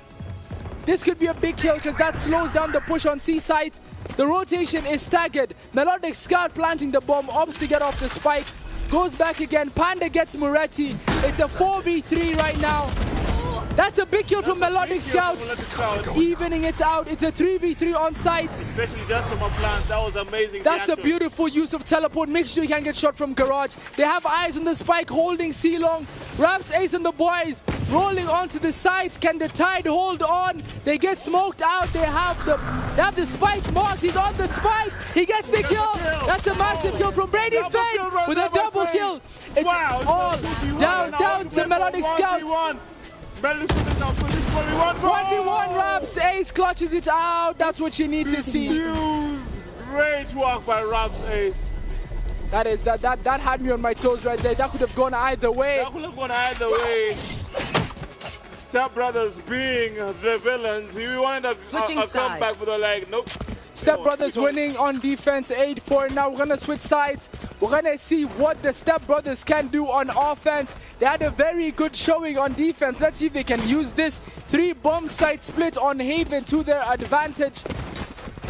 It's a really tough situation to be in if you are Reckless Tide, but in the last 4 games, they had the advantage in all the games and just lost the last round thanks to the abilities of Ace. His gun skills are impeccable, getting a nice, was it a 2-piece or 3-piece? He got a 2-piece, but the timing was beautiful. He bided his time, waited to push through guard to the right time. However, Omen's position was great. Unfortunately, he didn't win the fight, but you just have to hit your shots. But right now, here's the thing. I think the biggest key to victory right now in this given time, in this moment, for Reckless Tide is Bumpting. Bumpting needs to show up. Bumpting needs to get in this game. The one round where he actually did something for his team, they ended up winning convincingly. It's the first round which they won. And now you can feel the impact of Itakufina not being their best player missing. What do you think they would have got if Itakufina was in the game? I think right now, Gabe with a 2-piece. Gabe, Melodic Scout with a 3rd. Starting off the attacking rounds. Rapsis has been killed and he was a strike carrier, so he can go either way from this point. It's a 1v4. Reckless Tide in the driving seat. All they have to worry about is Killjoy. Killjoy's in a bad spot. John is pinned in the corner. Uses his wait, what happened? What happened? The defenders just won. Bumping and crew doing their thing. That was a questionable choice to actually go out and fight the drone when she had a drone on the ground already. I mean, maybe knew the round was unwinnable, decided to go out on a note like that. But 8-5, we have a game on our hands. Reckless Tide on defense. What can they do? Reckless Tide playing the easier position right now. For you in this map, you just had a defending attack. Defending is hard on this map, in my opinion. I mean, because there's 3 bomb sites to watch. However, at the same time, if you do it effectively and efficiently, you can end up watching 2 bomb sites and accounting for 3. However, there's so much different things that can happen. Vulnerable, that means 2 shots from any weapon can kill John in this very moment. Gabe slow up stop window in garage. That's a massive kill from Mulady. Bumpting coming into the game. Is this another round? The last time Bumpting did something, they end up winning the round. Again, amazing kill right there, getting a kill. 5v3. Beast comes in with a massive kill. Melodic Scout with a 2-piece. Melodic Scout with a 3-piece to win them the round. 8-6. We have a game on our hands. We have a Ladies game and gentlemen. We have a game. What we've been praying for. This is what we've been waiting to see. So far. I haven't sat up this straight in the whole day today. I'm excited. This is a game. We have a game, John. We have a game on our hands. We have a game on our hands. We have a game on our hands. Not so much of a difference in the economy from both sides. Full buys coming in. Almost full buys from both sides. A couple of Spectres dashed around. Time out. Game time. Game time. This is it. 8-6. All to play for, guys. This is it. What are you feeling in this round? From what you see so far, like it might be 8-6, but if you look at the win counting for the last 2 games, it's 6-2 in favor of no charges left. No, this is a massive round right now. So pulling out the game right now. Look at that, there's a rotation away from A. That's a great trade towards C. That was a great trade from Gabe. Slows down the push onto A side because it is a 4v4 situation. Joshi has the bomb. Let's see where he opts to plant it. SB Beast and the rest of the SB gang are opting to rotate around. However, the boys over at Reckless started rotating as well. We have a two-man split going down. Getting some information. Moretti is on the side. He gets a kill through Alia. Bombing with another kill. Joshi, it's a Joshi versus Moretti. Joshi does get it down. That is SB Fade. To play. It is a 2v3. They do have a man advantage, but John evens it out. They have the spike down. It's a 2v2 retake on the C side. Clutch shots needed here. Let's see. So what's going to happen. He does find a Vandal on the ground. He gets tagged up. Joshi gets one. Joshi gets another. That's John coming in to get the last one. Slows down the momentum. It's 9-6 in favor of Step Brothers. Of relief right there. Step Bros finally some smiles on their faces. They're being pinned down.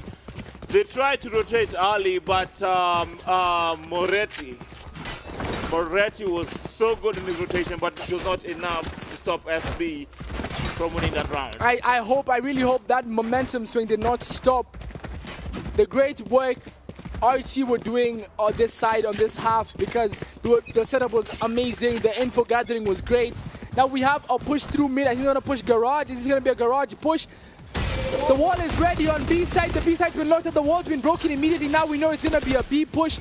We have a full B push. They're going right down. SB Beast coming through the back, watching the flank. They get slow off, throws the smoke, jumps right into the site. There's going to be a full retake opportunity. Josh is planting. Panda gets first blood on game. Spike planted. Bomb does go down. Josh does get the bomb down. That's a big kill from Raps Ace. Puts them in a 3v5 advantage. We have Reyna in our ultimate state. Joshi gets another kill. Joshi with another kill with his Spectre. Raps Ace sends the round home. 10-6. I think it's back. They're back in the driving seat. Raps Ace with the three-piece. Raps is finally back to play. His gunplay is what they were missing right there. How he held down the site was impeccable. Raps Ace was actually the MVP of this round. It was amazing. Raps Ace was an ace. Oh, come on, man. That was right there. I was supposed to say that was. How did I miss it? Like, I've been here for 5 hours. I missed out the whole day. I can't even take credit for that joke, honestly. Big shout out to Ernest in the back. That was all him, not me, all him. But yeah, going back to the game, I think this is the moment where Reckless Tide needs to calm down, take a couple of deep breaths. They know what it takes to win. They've done it 3 times in a row. They have to put that together once again, because as it stands, the game is slowly slipping out of their fingertips. They were doing oh so well after the half. I think the nerves are getting to them. But right now we have B stunning in, but there's a smokes. That stun is not going to do much. Keep in mind, Joshi has the bomb, and he also has his ultimate ability. Leering onto side, Panda gets Moretti, gets him through the layer. Panda getting the most vulnerable, the most important player of the team, Moretti. And now you can see the Tide is stunning. Bumping has to step up at this point, otherwise it's card change. Scott is Reckless. They have the bomb down. Joshi within a limb. That's massive. This is a 4v1 to 5. That is it. That's a flawless round. That's a team ace. Everyone on the team getting an elimination. We don't see team aces often, but that just shows how good the teamwork is right now. On turn for SB. SB are putting it together. They took a deep breath. They brought it back. But it doesn't show how much Reckless Tide rely on Moretti. As soon as he went down, the whole thing collapsed. That's it. That's it. Moretti's the anchor. Moretti's the shot caller right now. Financial crisis. The economy on the side of RT. All running light shields. Mandem, do you have a Eurobond for them? Yeah. We need a loan for the brothers. We're gonna have to get a loan for the boys. But right now, this round is the game. In my opinion, if Reckless Tide cannot win this round, I think this is gonna be the game. But John gets a Brady. The backs are against the wall. They're going to have to use all their ultimates just to get this round, because the situation is dire straits. Dire straits right now. 3 against 2 in terms of ultimates, but 4 against 2 in terms of numbers. Fade planting. I think he'll get the planting time. Joshi running it back, giving himself a second life. It's all good. It doesn't matter if he died. Giving Josh enough time to plant. He has the ultimate. It's a 3v5, spike planted, a full retake on their hands. That's a big kill from Melodic Ace. Gabe revives Bomb Ting. That's a big kill from Joshi. Joshi gets traded out by Gabe. It's a 2v3 on site. Killjoy drops her ultimate ability. They have to get off the site, and I think this round is done another win coming in for the boys over at SB. Step Bros doing the most. They're not letting this slip. John with a kill on Moretti. I think at this point they might as well. On the way. They might as well save the one gun they have. That's Gabe. Gabe getting a massive elimination. But that's another attacker win. Panda putting his team within one round of the crown, the trophy, and everything that comes with it. One more round. John telling his team one more round. One more round. One more round, and they represent Kenya in the Red Bull Campus Clutch Globals. This is what they've been waiting for their whole life, to compete in esports on the global stage. They just need one more round. Reckless said all the pressure is on them. They have to stop this if they can to give themselves a fighting chance. What do you think the pressure's like? What do you think the pressure's like? This is the championship round. They know they're within one round. How do you think they feel right now? They feel good right now. It's a make or break right now. So you have to step up in this situation from either side. But right now I feel like the pressure side, in terms of Reckless side, they have too much to do. And Step Bros are a bit relaxed right now. I feel like Step Bros are under more pressure. This is the championship round. This is for everything. They need one more round. They've won more than 40 today, but this is the most important one. It's the most important one. It is already 4v5. We have a 4v4 on side. However, SB have 2 ult on the side. He does get the kill and in time to get his full health back. Spawn grenade out. What a game we're winning so far. This is insane. This is insane. Brady stands out, gets a free start, gets one. One more in the smoke. Will he spot him? That's another one. No, gets straight out. Ramps Ace does have his ultimate ability, but bumping. Ace the villain, ruining the party. Moretti ruins the party with a no, he gets the kill. John gets the kill, but I think Bumping will clear it out. Healing. 12-7. Ramsey can't be a villain. The pressure. Piling up on Sebro. They'll just have to win one. Still one more round, but it's the hardest round today, I believe. Yo, if Reckless Tide take it all from this position, this would be an insane comeback for them. If they win one from this position, that would be insane. And then the most rounds that have pulled together in any match, in this one has been 2. So, Gabe drawing us a little face with his knife on the wall, getting ready to block off the B site. They're ready to go. Once again, if you're just joining us, this is a match point. One round for Step Brothers to represent Kenya in the global. This is what they've been waiting for the whole time. The ultimate coming in. The ultimate coming in from Omen, trying to get over to the side to defend it with everything they have. The bomb is down. 3 ultimate abilities. It's a 4v3. Reina with the ultimate. They are going to cower. Panda with 1. It is a 4v2. Raps Ace with 2. And that is GG's. We have our winners. The Brotherhood, which stands the tide, and they are the Red Bull Campus Class Kenya National Finals champions. They take away the RBCC trophy. The boys, the brothers, have achieved the impossible.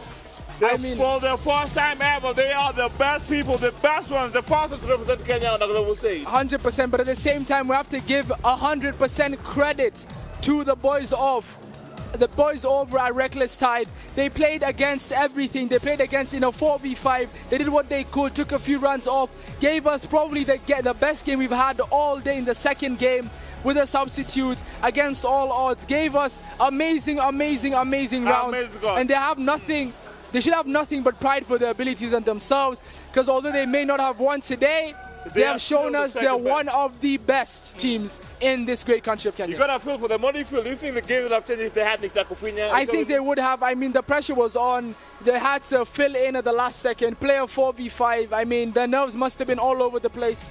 But great job once again. Great job once again to both players, both parties. Congratulations to SB, Step Brothers. Wonderful game, and commiserations to our second place team, Reckless Tide. But anyway, regardless of what has been said, wonderful tournament today. Probably one of the best viewing experiences in the Kenyan esports tournament yet. Shout out to Red Bull. Thank you so much. And I'm going to send it over to John to send you over to the big Charlie, the man with the boots on the ground. Also, shout out to our sponsors, Liquid Labs, for making this possible. We had 1,000 MPS. We're talking about gigs. How many talking about gigs? Gigs in speeds. We also had Still Series. We had AOC, 80 Lakh providing us with a great giveaway. And remember, for you watching at home, there's still a chance for you to win an Intel NUC computer right now, 1110. Core i7, NVIDIA GeForce RTX 2060, 527 GB and 16 GB RAM. All you have to do is just click on the link right there with the blue tag right down below in the comments right there by Proceeders Gaming. Click there and get a chance to get your wings. Follow the instructions right there, and the people who do that will get into a draw to win that bad boy. For now, you have to go to the man with the party right now. The man surrounded by the champ himself, Charlie Karome. Hi.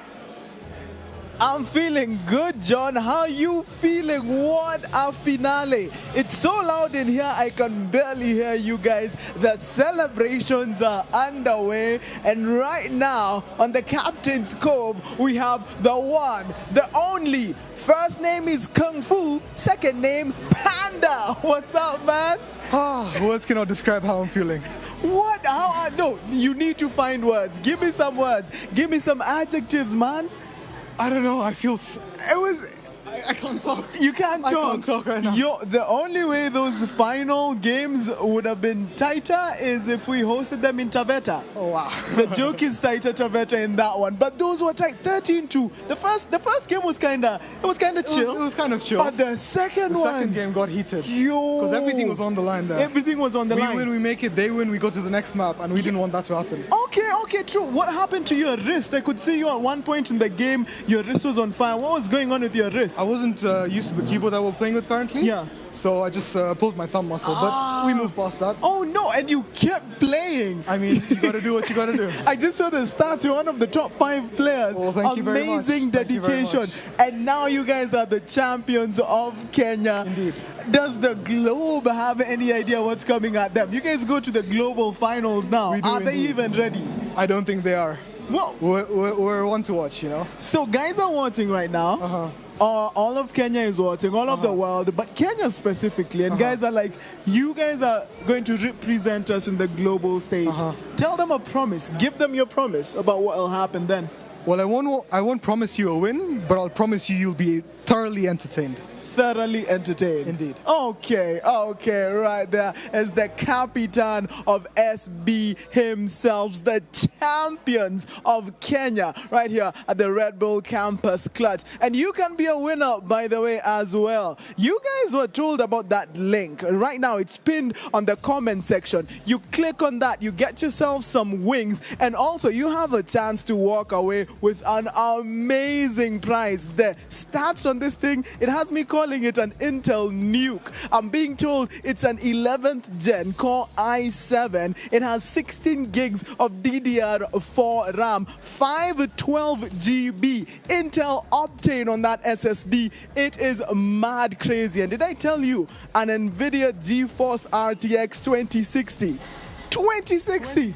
Come on, man. Come on, man. So go click on that link. Get yourself some wings. Red Bull gives you wings. And right here, Red Bull gave them wins. Back to you guys, John, on the desk.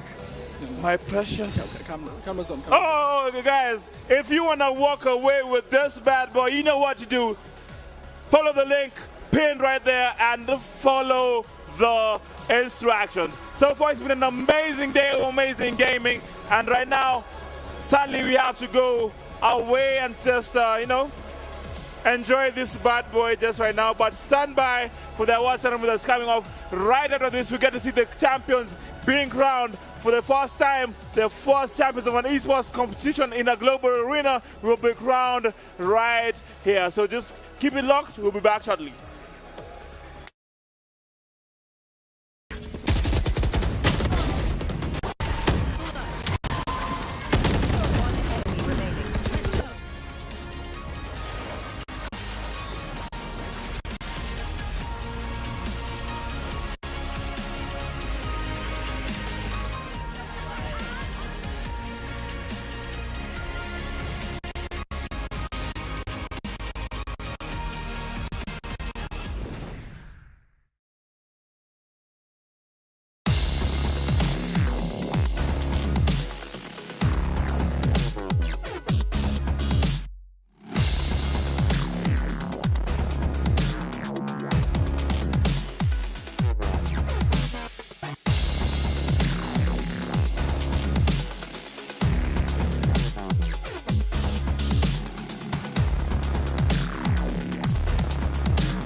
Red Bull Campus Clutch Kenya National Finals. You know, over here, the head honcho of KST has some medals with him. That's a lot. We are finally here at the award show at the Campus Clutch, Red Bull Campus Clutch Kenya National Finals. And approaching the stage for the award for second runner-up is, actually for third runner-up is Bagel Hood. It's Brian Durango, aka Psycho, computer science major at KCA. Followed by Lenny Guitar, computer science major at KCA. Then Neil Saleh, aka Zaifa, mechatronic engineer from Ontario Tech U. And Mihir, information system IT technology, during the course. And finally, the team captain, Benin Controversy from Applied Comtech in USIU.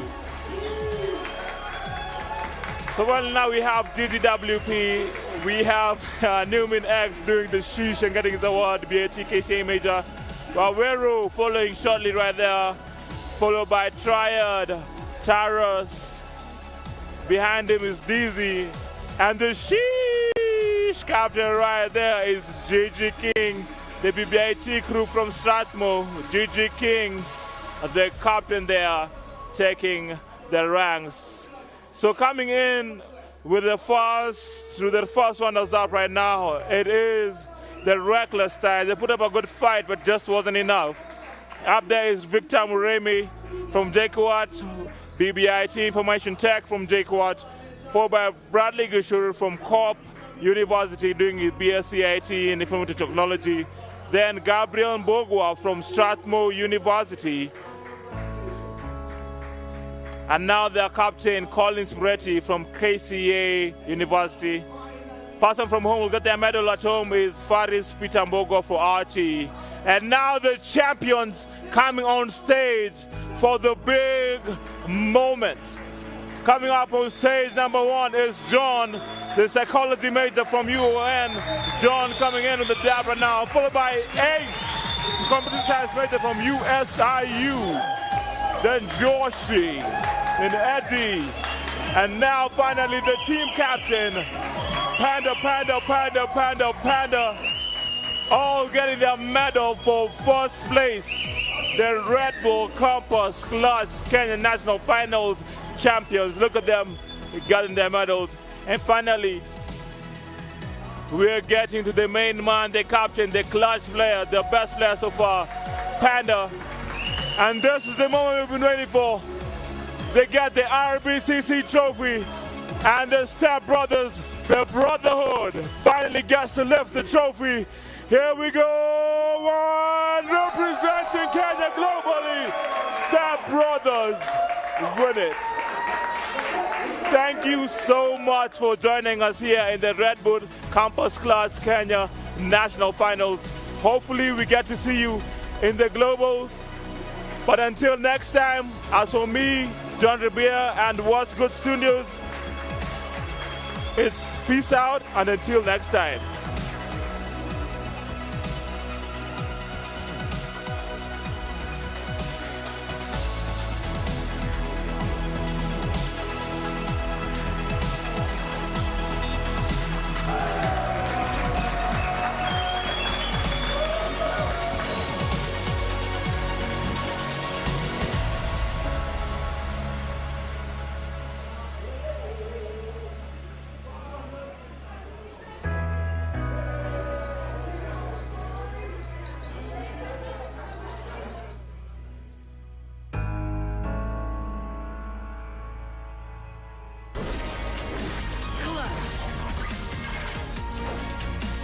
Let's go.